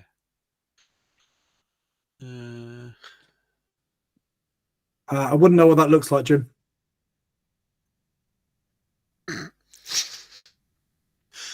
No, I'm not going to go there. It's evolve really badly. I mean, it's melee weapons. It's a bit underwhelming. Combat weapon for a great axe, probably. He's 5 points less than the one we saw on the previous page. He's got 1 less movement, and I think he's got 1 less attack. I want to say. Yeah, but he's got 3 Space Wolves +1 to advance and charge rolls is nice. For a melee-oriented army, giving them a buff to their movement, advance and charge is always going to be valuable. It also buffs himself, right? Because it's Nora. Yeah, absolutely. Yeah. So I think he's pretty solid. The fact that he gets 8-inch move, yet Custodes, Contemplar Dreadnoughts have only got 6-inch move, and are supposedly able to do backflips. Yeah. Makes a lot of sense. Just imagine him running along 8-inch move with different legs. I can see reasons why you'd take a Hellfrost cannon and combat weapon, or can I ask great axe and shield. Tony, you're like a resident. You are probably the most knowledgeable of the 3 of us when it comes to lore, right? Would that be fair to say? I don't know. Mark's pretty good as well. Okay, here's a question for you 2 experts. When the Space Marines were making the new Redemptor Dreadnought chassis, did they, or Call, or whoever the fuck made it, did they just say, fuck it, we don't want them to move any faster? What do you mean? Well, they still move, they move 8. Same as these guys. Significantly faster than the old ones. They move the same, though. The old Contemptors did. Yeah, so why didn't they make them faster when fucking Knights are walking 12 inches? Because game balance. Got little legs. If you think about it, right? There's no law reason. Right? Belisarius Call is a nutter, and game balance does over trump the needs if you think about it, a lot of people make the mistake if they think smaller usually means faster, and that's just not the case. A good example of this is things like battleships, right? A big old battleship or a crew can move far faster than a little quick nimble ship because it's bigger and it's got what we call bigger engines. The little quick nimble ship can turn quicker and... Yeah, but this guy's got what I would like to call little legs, and the Redemptor definitely has bigger legs than this guy. Which is why the Redemptor is faster than a standard Dreadnought. But it's not as fast as a Knight that's got even bigger legs. Sure, but this guy moves 8 as well, same as Redemptor. This is my point. This is why I'm taking the piss out of this little guy with his little legs going... Right, okay, yeah, he's got fast little legs. I get you. Since but yeah, so longer legs need run faster. Mockery. I think we've reached the end of the units. So the only one that doesn't make any sense with that is as much as I take the piss out of right, all the custodian dreadnoughts got slowed right down because of reasons. Yes. Which nobody will ever understand unless you happen to play that one detachment that puts them back to where they were. But for some reason, the Telemon can move 10. Well, it's not because he's got bigger engines. I mean, he's got big old legs, but they're not exactly. They're not built for sprinting, are they? So we got 3 detachments in this book. Yes, and they each come with their own saga and detachment rule. Can we go to the OC bit right before we do the detachments? Because I don't think I understand it. OC bit. What? Yeah, what go back like 1 page to the army rules. All right. Yeah, this.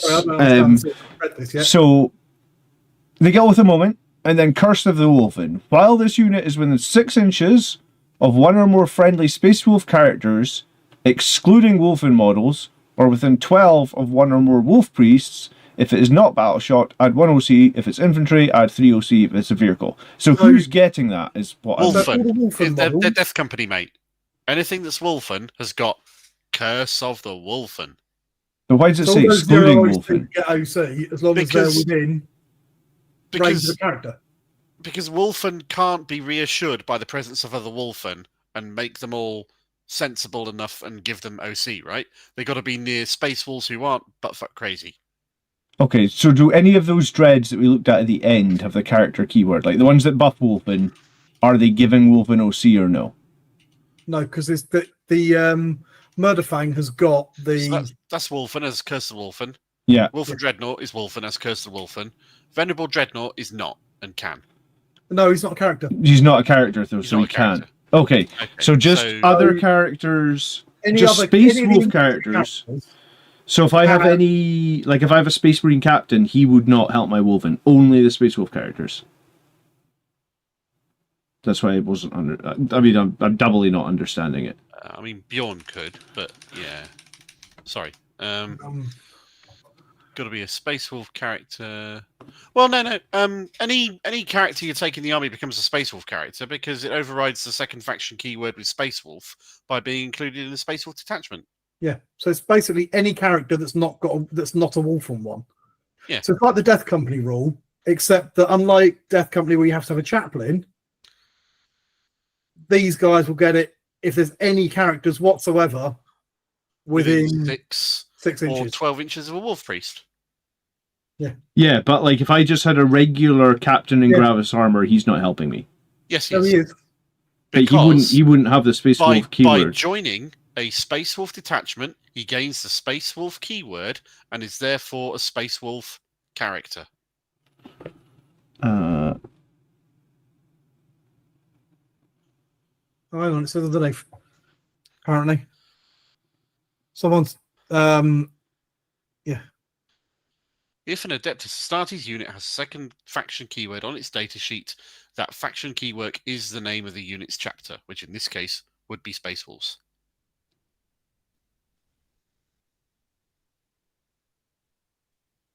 But like, yeah, this was what was confusing me. I wasn't understanding this. Like, when I look at them in the app, for example, it just says, faction keyword Adeptus Astartes. Yeah, it's talking about ones that already have the Space Wolf faction keyword on the datasheet, doesn't add them to it. I'm misunderstanding that. All right, yeah, fair enough. So I'm right. So, like, a regular lieutenant or librarian is not going to give Wolfen. It would have to be, like, one of the Space Wolf characters in this book is the only way to get OC on your Wolfen. I think that is now correct, yes. Correct. Okay, cool. Thank you. Just so their dreadnoughts will have OC3 if they're within 12 inches of a Wolf Priest or 6 inches of a Space Wolf character, and their Wolfen will have OC1. So basically, it's like, I guess, they're a bit better than Death chaplain for the Death Company-ish. Yeah, so it's like, they are better than Death Company, because Death Company don't give... Like, Dante could be right next to them. They don't give a shit. They're not getting any OC from Dante being right next to them, whereas these guys are like... They are. Yep. Yep. Okay, just needed to make sure. Yeah. We get shafted. Right. Shafted. Cool. Yep. I'm... Alright, fair enough. Okay. You can't pink. My bad. I was misreading. Or misunderstanding. I still don't understand it. I still don't see a bit that specifically excludes non-Space Wolf characters from picking up the Space Wolf. They don't gain extra keywords by being in the army, whereas these guys have got the keywords on the data sheet. Faction keywords in the bottom right. You have the Astartes and Space Wolves. Tell me where it says Space Wolf character. Bottom right. Bottom right says Space Wolves. Keywords to the left of it says character. Right, so it's on that bit across like that, yeah? And then back to that other page we just saw. Okay. Oh, back in. Here we go. If an Adeptus Astartes has a second faction keyword on its datasheet, that faction keyword is the name of the unit's chapter. Yep, which is... For example, blah, blah, blah, has that, okay? Is therefore... Right? But where does that say that the chapter that you're playing now is Space Wolves? So why wouldn't a non-Space Wolf epic hero not? Where does it say that they wouldn't gain that? That's what I don't understand. Okay, where does it say that they do? Yeah, I think the standard rule is that you gain the the chapter that you're part of, right? Is it? That's why that like Blood Angels. If you're in the Blood Angels, you've got your Blood Angels. That makes sense. If you've got a character in there. Well, Blood Angels army can include armies that are Adeptus Astartes or Blood Angels, but not models that have any other faction keyword already on them, right? Yeah. It doesn't say that existing ones gain the Blood Angels faction keyword. Yeah, that's if that's a rule, I don't know where that's written, and I think this is what confused me last time. If you can find it in Codex Space Marines or anywhere else, I'd be interested to see it. But I'm not saying it's not there. I'm saying I don't remember it. Now that I come to think about it. Because that throws me where it says a second. If it has a second one, it's like saying subdue and subdue. It's classifying what counts as a faction keyword. Like to me, that discounts anybody who's a special character from a different chapter rather than standard ones. But you can't include them in your army. No, anyway. you can't. All right, should we move on from this? Yeah, sure. Let's move on. I think that's going to need an FAQ on that. Detachment 1, Saga of the Hunter. Pax Cori detachment rule. Each time a model in the A Space Wolves unit from your army makes melee attack that targets an enemy unit. Who else would it be fucking targeting? If that enemy unit is within engagement range of one or more other Adeptus Astartes units, get +1 to hit, or +1 to wound if you completed the saga, or if the attacking unit contains more models than the enemy unit. So you basically got to outnumber your enemies in terms of number of units, or numbers of models in the unit attacking, kind of. Yeah, I think it's average at best. Like, how often do you really want to be multi-charging two Space Marine units into a single enemy? It doesn't happen all that often, does it? Right? MSU is a thing, and there's been a thing for a while, I suppose. But yeah, I get your point. Plus, when you're running 20 model units of Blood Claws, that could be quite a lot, to be fair. Yeah. I think this is a weak detachment. You have to kill 3 units using that rule to then add 1 to the wound roll as well. Yeah. It seems like a lot. Like, so you're gonna have to multi-charge 3 times before you get +1 to wound roll. +1 to hit and +1 to wound is a solid rule, but you're also not going to get that for a little while into the game. At which point, I don't know how tight the game's going to be.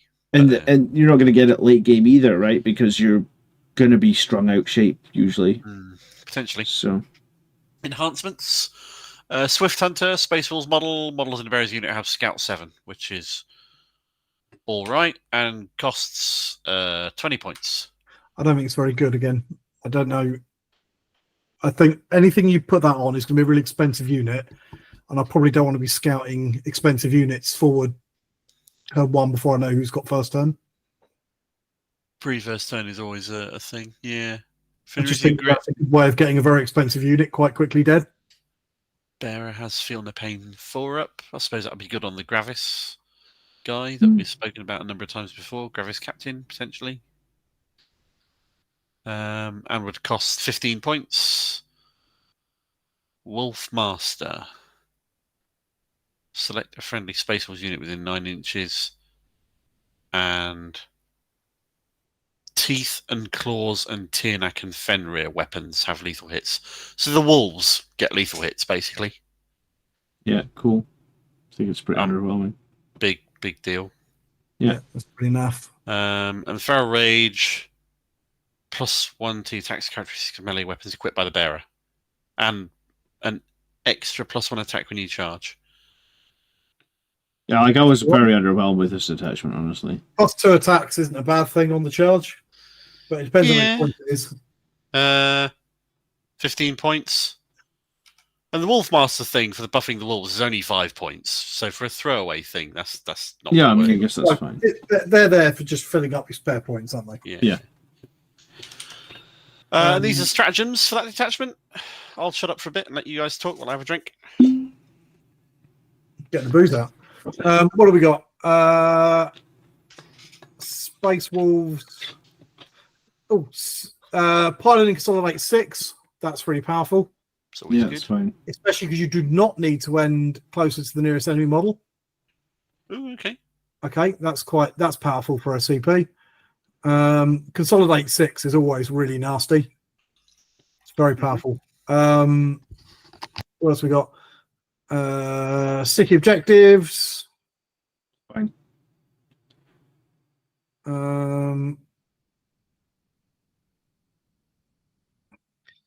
Then what else we got? Flight phase 2. Target 2 units at engagement range from a unit. -1 to hit. Yeah, -1 to hit, basically.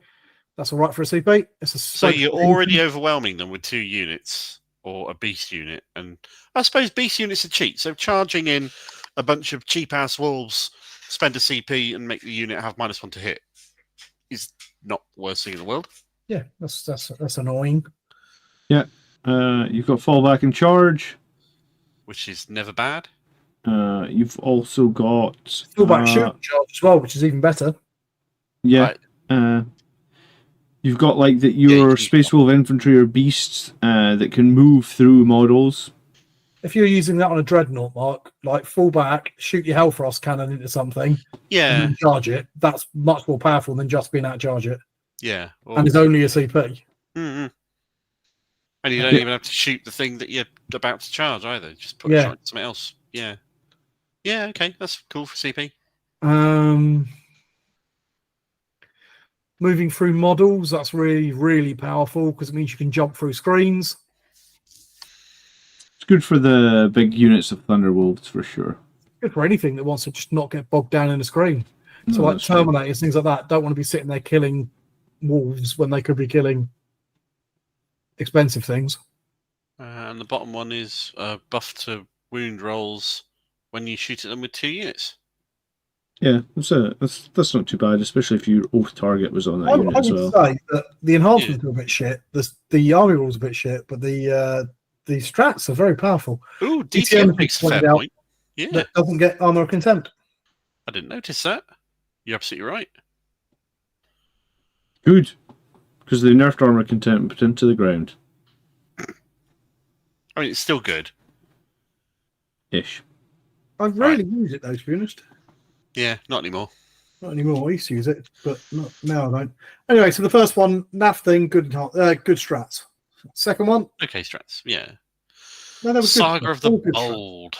This is about heroes and challenges and sagas and stories and stuff, I guess. Each time a unit is selected to shoot or fight, you can re-roll a hit roll, a wound roll, and a damage roll if the saga's already been completed. Otherwise, it's a hit roll, a wound roll, or a damage roll if it's a character. Oh, hang on. So if the saga's completed, it applies to your entire bloody army.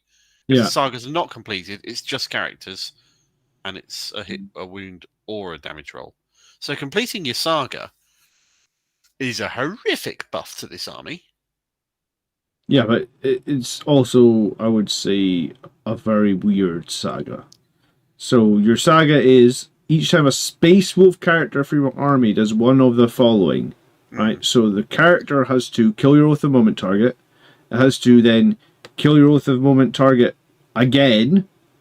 And it needs to be the one that killed it the first time. So, use a character to kill an Oath of Moment target 2 turns in a row.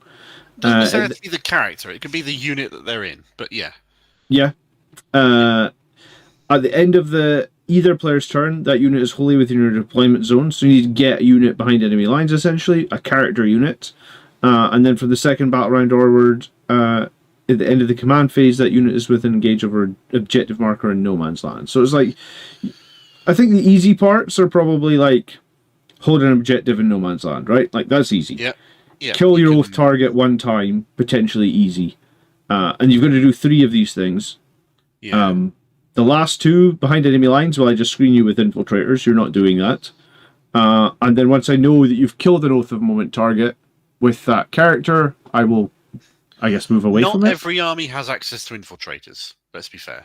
No, but everybody does. If they can screen, they do screen. Yeah. And if they and if they know that you have a bonus for behind enemy lines, like people will screen you with scouts or with. Yeah, the only thing I will say though is if you go heavy with characters, then all of your characters can be doing this at the same time. Does that make sense? So, like, if I've got 4 units, all 4 of them have now killed something, then Do you know what I mean? So that if you've only got one, then it's very easy to go, right, well, that one I need to kill off for it, and then they can't achieve it. If you've got multiple running around killing things, then that's quite powerful. It's basically Space Wolf Angelic Inheritors. Yeah, I just wonder how long that's going to take you to do with a character unit. Like, if it's going to take 2 or 3 turns, then fighting someone that's like using loads of little MSU units is a piece of piss. Yeah, right. It doesn't say in melee, does it? No, select to shoot or fight.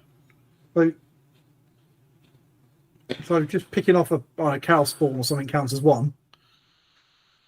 Yeah, it's true. You can just like choose easy oath targets. But you know what? I fulfill your oath early on. Yeah. Just realised, and this may be stupid. Longfangs are gone. Longfangs are gone. Yeah, you're absolutely right. Because this would actually be good for Longfangs, because you could stick a character with them and you could just shoot las cannons, but I guess they don't exist anymore. Yeah, but you can't do the 3rd or 4th ones quite so easily. So the only difference with Longfangs and Devastators was every model in the unit could take the heavy weapon, whereas in Devastators the Sergeant can't. And they used to be able to take a Terminator for the Sergeant, didn't they?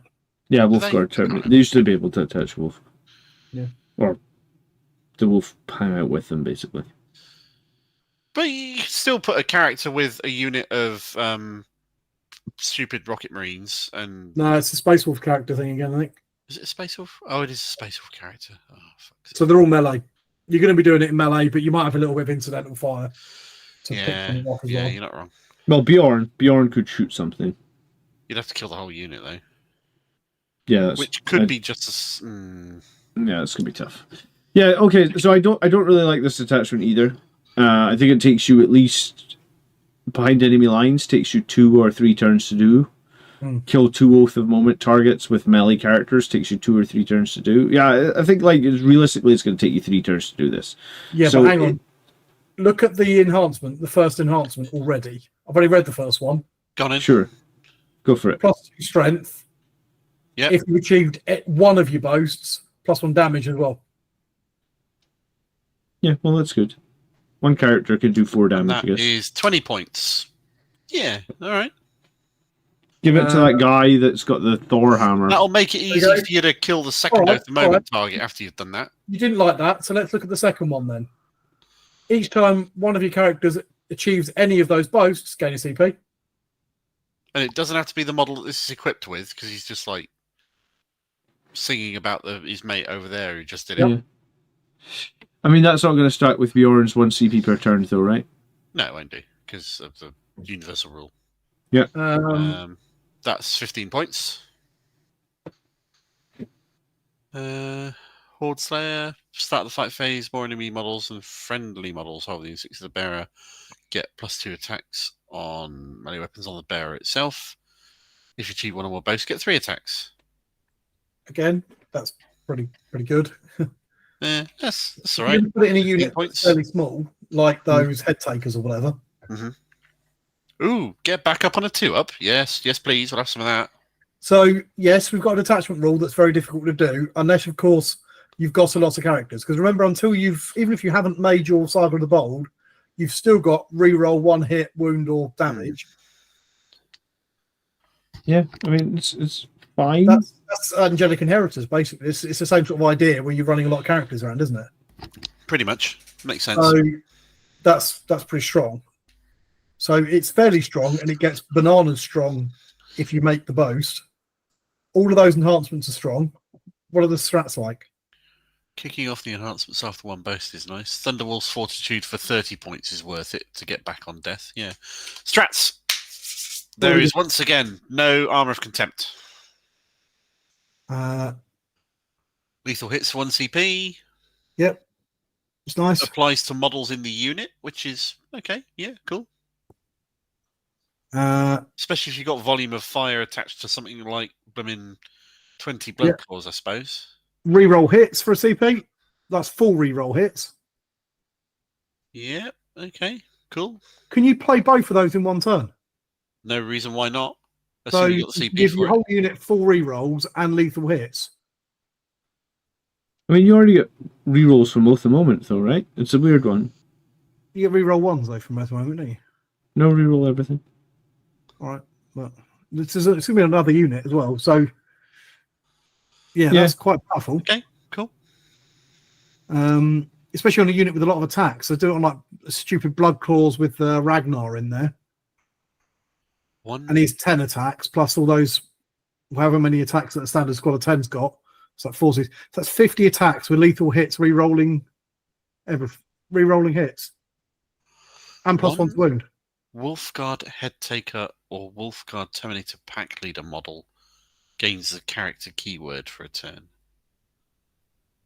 Okay, so you can just randomly give a unit character to get the buffs for a CP. Yeah. Depending on... Yeah, all right. That could be worth it. Advance and charge for a CP. Always good. 2 CP, this better be good. What have we got here? So 1 Space Wolf character from your army that selects as target. -1 damage for 2 CP.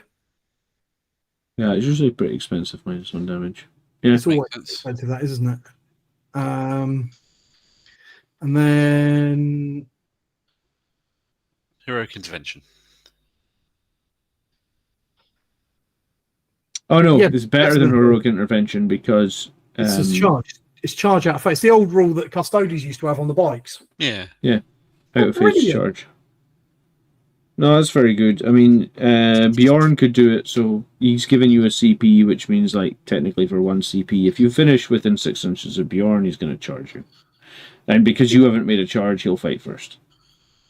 And could also be good for getting Logan in if you're running him, and then his ability to make their strats cost more. To get this benefit on all of your stuff and not just your character units is a bit tricky to do. But other than that, this has 6 really powerful strats, however many really powerful enhancements, and a pretty powerful army rule regardless. Yeah. I don't know if I agree that the army rule is powerful, right? Because... reroll 1 hit, 1 wound. I mean, that's all it's going to do for you, right? Roll, yeah. Because most of your characters are going to have flat damage, I imagine. Yes, right? So you're going to be re-rolling a hit or a wound roll. Right, so most of the time when you kill something meaningful... You use Oath of the Moment anyway, so it's really just one singular wound roll. Unless you're playing Gilliman. Yeah. And things like the Inspiring Presence and Champion's Guidance mean you don't need to Oath if you want to kill multiple things in a turn. No, that's true. I get where you're coming from, used to focusing fire down with the Oath. Yeah. But this allows you to use your Oath on one thing over there and power up those guys to kill that. Use this... various things over here to power up these guys to kill that. Use your nasty, horrible characters and Bjorn to kill something else. Yeah, you may be right. Spread your killing around rather than just focusing it all in one place. We'd have to see it in action, I guess. I think there's some... The only thing this doesn't have, and the previous one did have, is there's really no shenanigans with this. Yeah. All of these abilities buff your killing power. Really. Yeah. Which is really worthwhile. It's already fairly substantial anyway. What it doesn't do is let... The counter charge is horrendous. That's such a powerful ability. Yeah, that'll catch people out. That's like the ultimate gotcha. The rest of it is just you're going to do more damage. Well, probably you're going to do a fair bit of damage anyway. Yeah. Advance and charge, to be fair. I think this is strong. Yeah, it's got potential. I can see that. All right, third one is Beast Slayer. Oh, yeah. Bringing down the most monstrous and deadly foes with wolves and Thunderwolf Cavalry and stuff. Sure, fine. So each time you make an attack, if you're attacking a character, monster, or vehicle, you get lethal hits, or if your saga's been completed, you just get lethal hits. And that's any attack, so that could be shooting or melee. Just flat lethal hits, essentially. Yeah, so it's a weird one. So you add up the number of enemies, characters, monsters, and vehicles in the game, and once you have killed half of them, then your saga is complete. So I couldn't just... What number does it say you round up or round down? Round up. Okay, fine. Fair enough. So I think that... You know, like, so you're playing against knights. They have 10 armigers on the board. You got to kill 5 of them, and then you get lethal hits. I mean, that to me sounds reasonably hard to achieve. Well, no, because if you're facing knights, then your entire opposing army is a character, monster, or vehicle. Therefore, you start with lethal hits across the board regardless.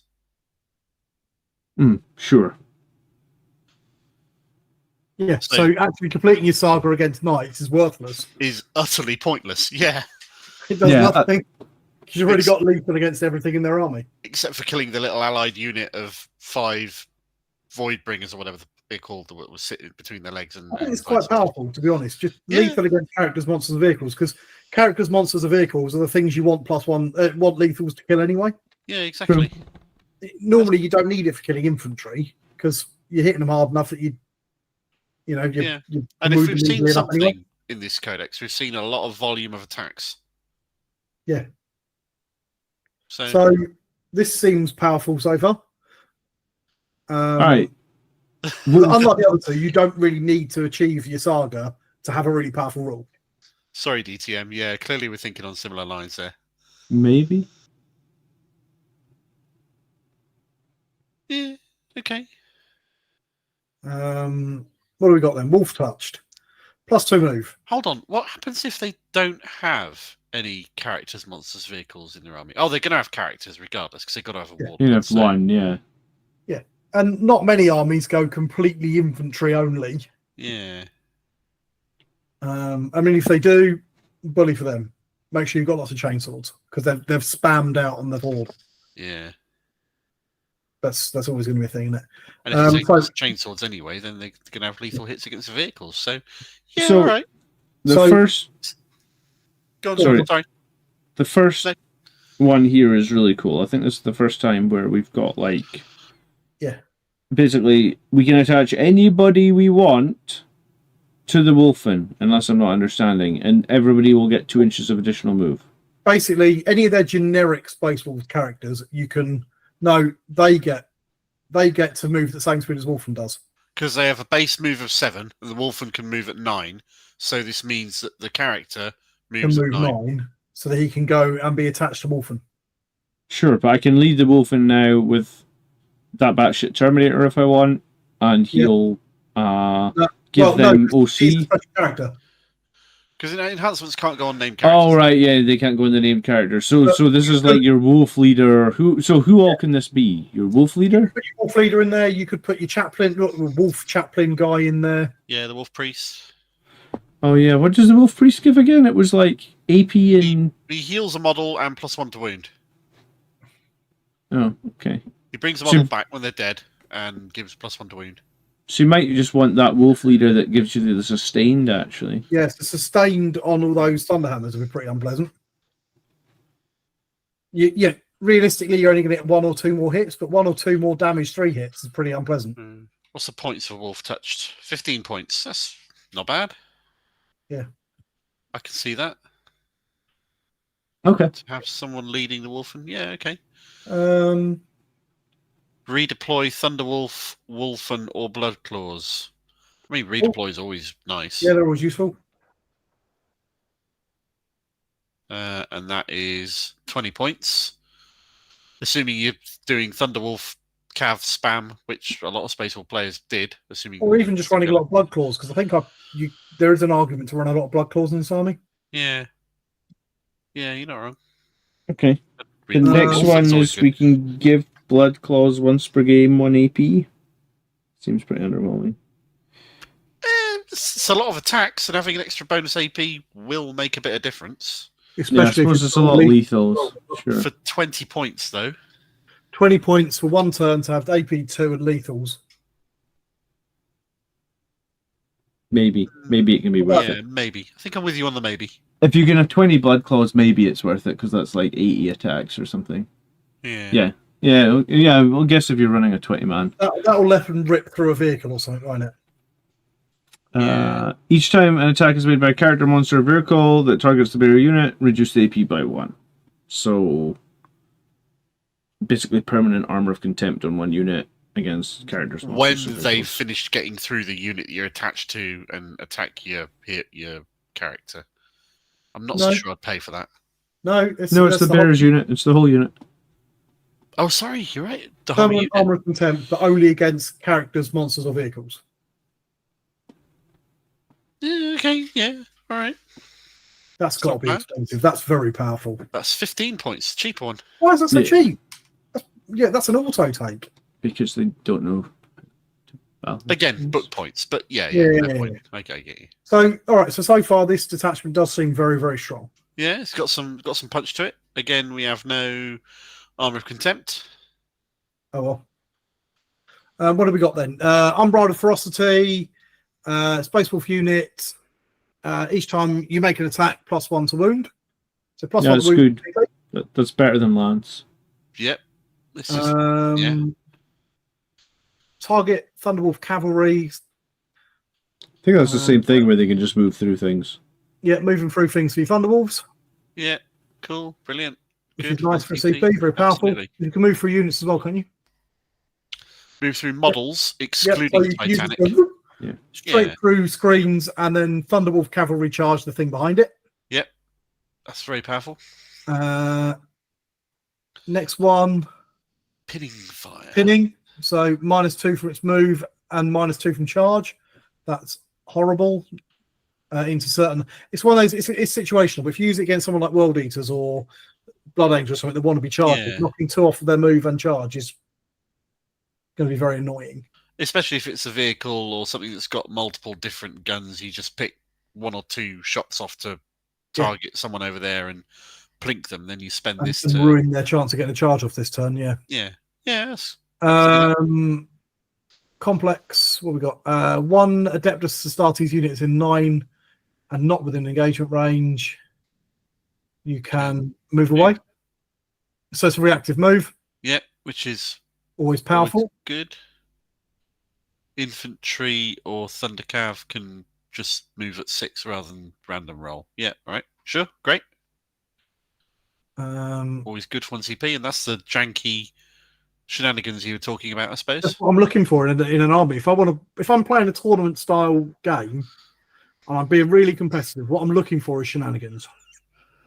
Well, the next one is indeed a Blood Surge move for your Wolfen infantry or Blood Claws. Yes, the old Blood Surge. It's not quite as good as the one in the previous detachment, which had 2 to that. Yeah. But it's still quite powerful. So gotcha. Yep. And the bottom one is redeploy. Well, put into strategic reserves, which is sort of redeploy, but yeah. Yep. Got to be near the edge of the battlefield, though. For anything in your army. Well, for anything in your army, yeah. Well, 1 Space Wolf unit, so not any random Adeptus Astartes stuff you've brought on. But it's still could you flick back 2 pages, maybe? What you after? After the stratagem, go back 1 more. No, it must be forward 2. The Beast Slayer strats. Yes. Read this first strat again, Tony. And what do you notice? What one? The first one. Envelop and ensnare. 1 Space Wolf unit, excluding monsters and vehicles. What monsters do Space Wolves have? Well, they don't. You're going down this conspiracy theory now. Yeah, I've heard this. The theory is that there are no monsters in the Space Wolf Codex and that this is future-proofing against Rust coming back because Primarchs count as monsters. Correct, yes. Why else would there be an exclusion to monsters? Rust is coming back shortly because all the Black Library stuff seems to be leading that way. Yeah, well, I mean, the stratagem is literally future-proofing the book. Unless they're going to do something... Unless they're going to do something like Arcs of Omen, where you can just plonk Gilliman or the Lion into this detachment. I'm certain that's what they'll do, because they've done it for the last several months. So, and we're approaching, at the end of this year and start of next year, they'll start on their new end of the edition. Let's put out a bunch of fluff books and try and get people to spend money on things that are going to be dead within 6 months. Strategy. I said that to Kev, by the way. I said to him, like, we're going to have like the end of the edition, Psychic Omening, Arcs of Omen. They've done it for years. They've got no reason to stop. It makes them a shit ton of profit. Yeah. So there's conspiracy is that Lehman Russ is going to be back because there's an exclusion to monsters in the Codex. I think that's stretching it a little bit. I think Living Rust will be back shortly because it prints money for GW. Oh right, yeah. That's why it's so. I quite like Beast Slayer. That's got some. To be honest, to it. Have they got any more detachments? No, that's it. That's three. So all three of those seem fairly strong. I think the first one to me seems the weakest. Mm-hmm.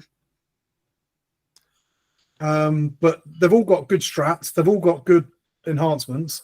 Yeah.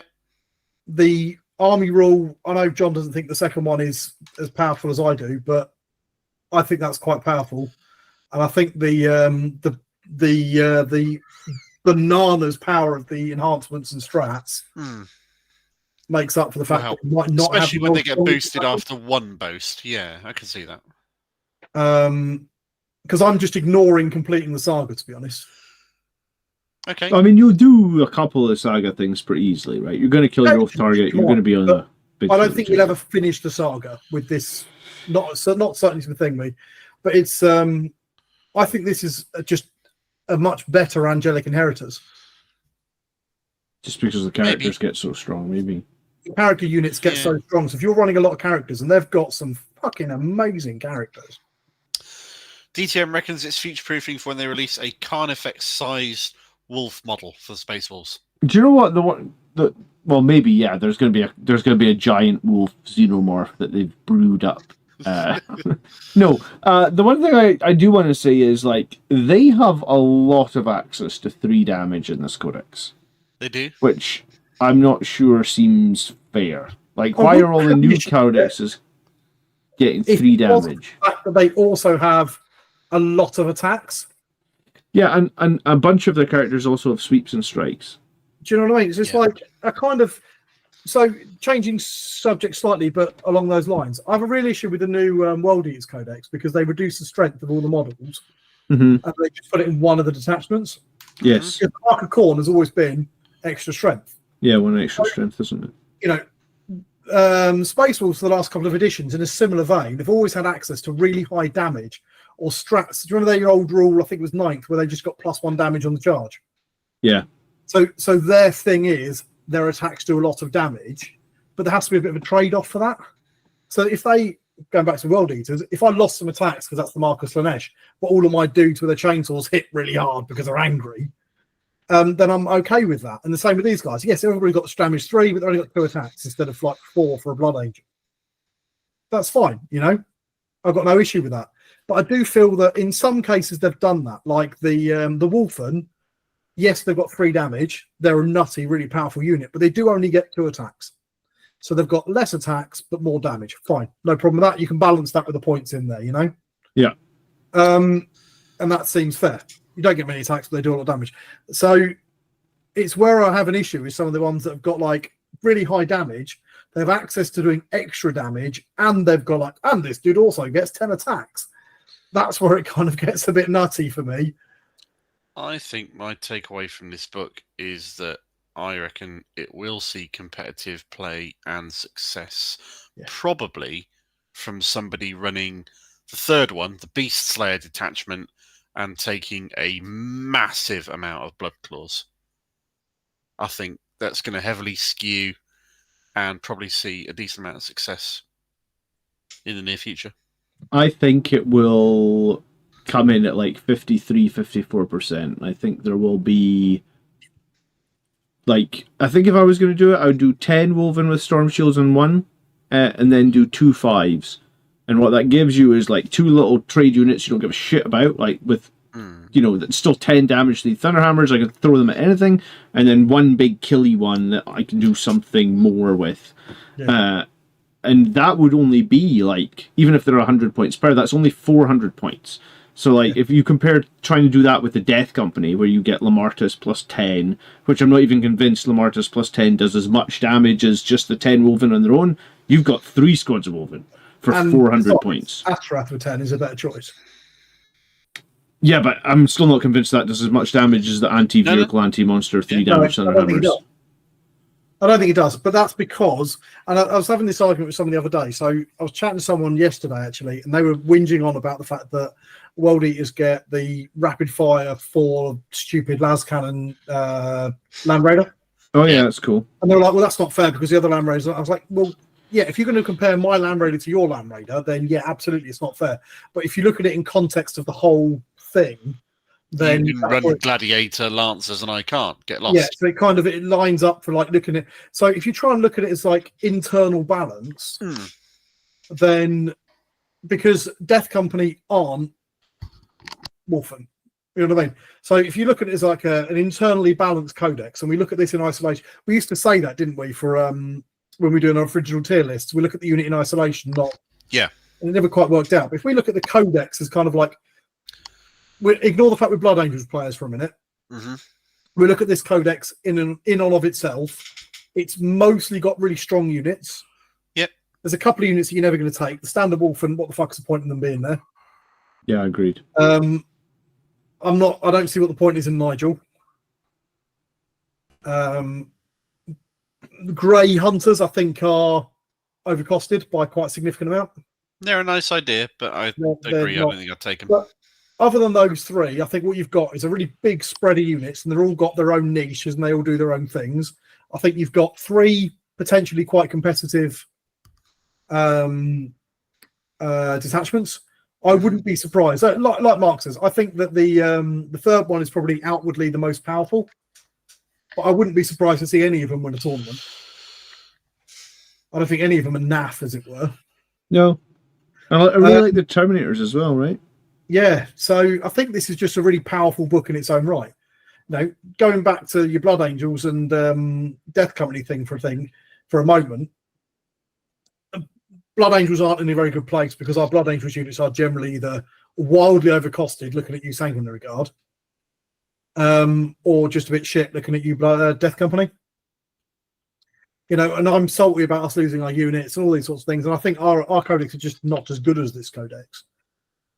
But I do think that this is, in of itself, a strong codex. I think it seems to be a well-balanced internally codex. Plus, as another point, which shouldn't be overlooked either, it looks like it'd be fun to play.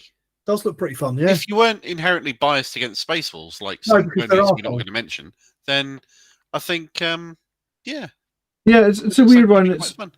It's like, so this is almost 2 years to the day if we assume that the 10th edition launched sometime in June. Yeah, that's fair. So I think at this point in the edition, they're starting to hit their stride with codexes, right? Like, I think that the Death Guard codex has been very strong. I think the 1,000... sorry? I think Death Guard was a bit over-tuned. Yeah, probably. I think World Eaters is actually really strong. I've played Andrew on it. It's a balanced one. I like it. I like what they've done with it. Their shooting is surprisingly fun and or strong, and then I think this is pretty good. And what I've been hearing is Thousand Suns is going to be a really good strong codex as well next. I think it's starting to leak already. Is the rumors that I've been hearing. Because I guess everything does leak. But yeah, so we're cool. So is it just a thing of like you get your codex early in the edition, Sisters of Battle, and looking at you? Didn't we? Yeah, you struggle sometimes towards the later end of the edition. We got codex first in 9th, and it was garbage. Do you think there is going to be a Space Marine 2.0 codex? Because I've heard rumors about that. Yeah. There's always rumors of that, though, isn't there? There were strong rumors of it last time, and nothing came of it. And I believe they're doubling down on the 3-year life cycle now with 40k Age of Sigmar Heresy, 40k Age of Sigmar Heresy. It'd be really good if that gets proven wrong and it goes to a 4-year cycle. It won't. But it won't. Because they want to keep selling stuff and then they run out of new codices to print and do. So, yeah. I don't see it changing. Okay. So I think at the moment what we can probably say is, looking at all of them across the board, we can say that the worst Space Marine chapter is probably the strongest at the moment. No, I'm not going to buy the fact that your bias says that this is the worst Space Marine chapter. I appreciate your reasoning in saying so, but I don't necessarily think they're the worst. You know I'm right. I bet chat would agree with me. All I've seen is that Tony's right all the way through. Is Space Wolves the worst loyalist chapter in terms of moral and ethic character in this parody of a fascist 30,000 year in the future, 40,000 years in the future, space imperium of man. Yeah. Yeah. Are they the worst? Yes, they are. Do you agree with Tony? Or not? Or do you know that my workmate Kev will watch this episode tomorrow at work? I always walk past and he's watching us on his other monitor. So will you just say, Tony, will you tell Kev specifically that they are the worst? All right. Cool. So look at the chat, Mark, and how come I'm... This is why I'm completely right. All right, fine. Hashtag Tony was right. There we go. Well done. But on the other hand, do we think they're probably the strongest Space Marine chapter at the moment? They feel like it to me. I think they'll come in above 50%. I think the highest Space Marine the highest Space Marine whatever you want to call it, the highest Space Marines at the moment are 48% Stormlands. So, I fair, yeah, cool. I'm not sure they're going to be the strongest, but I think they're going to be strong, and I think they're going to be fun to play, and that's all that matters to me. I don't know what detachment's going to be strongest, but I think that all three. I think what this codex is a lot of options for doing some really horrible things to your opponent. Yeah, I think it's a bit weird that you can take the Adepts as starters, but there's no synergy between the two. I've just noticed what the top of our stream says. This is called the Three Grots Weekly Podcast. It's not been weekly for a very long time. Why does it say weekly podcast at the top of the screen, Because John? none of us have changed it. Because you didn't remind me to change it. Because weekly has a better ring than when we can be arsed.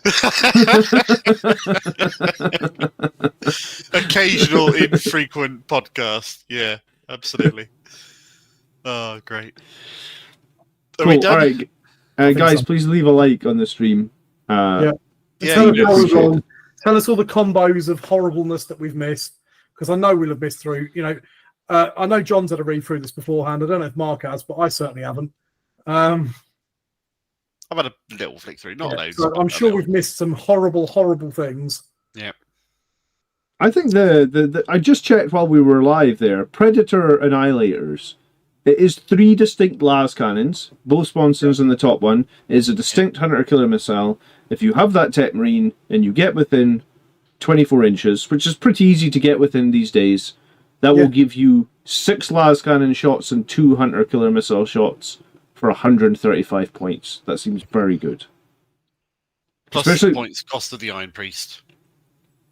Sure, but I mean, it's gonna. Hopefully, you would hope that the Predator is going to linger around. Iron Priest repairs it, rapid fires it again. And you put a normal tech. Oh no, you can't stack the buff of the Iron Priest buff and the Tech Marine buff. Sorry, it did say. But if you're playing Iron Storm, you could take that special enhancement, and you could actually give that Predator lethal hits, because that is a different wording than the regular one. So, be that way it is. Okay, all right. There's always... I actually do wonder if, like, the fact that they let all the Divergent chapters access Codex Space Marines is causing more problems than it's worth. So if you guys are in the BAC Discord watching this or anything like that, then what you're going to hear off John for the next at least 2 or 3 days is him coming up with all these little combos and noting all the combos and going, guys, I found out about this or I've heard about this in the members only channel. So...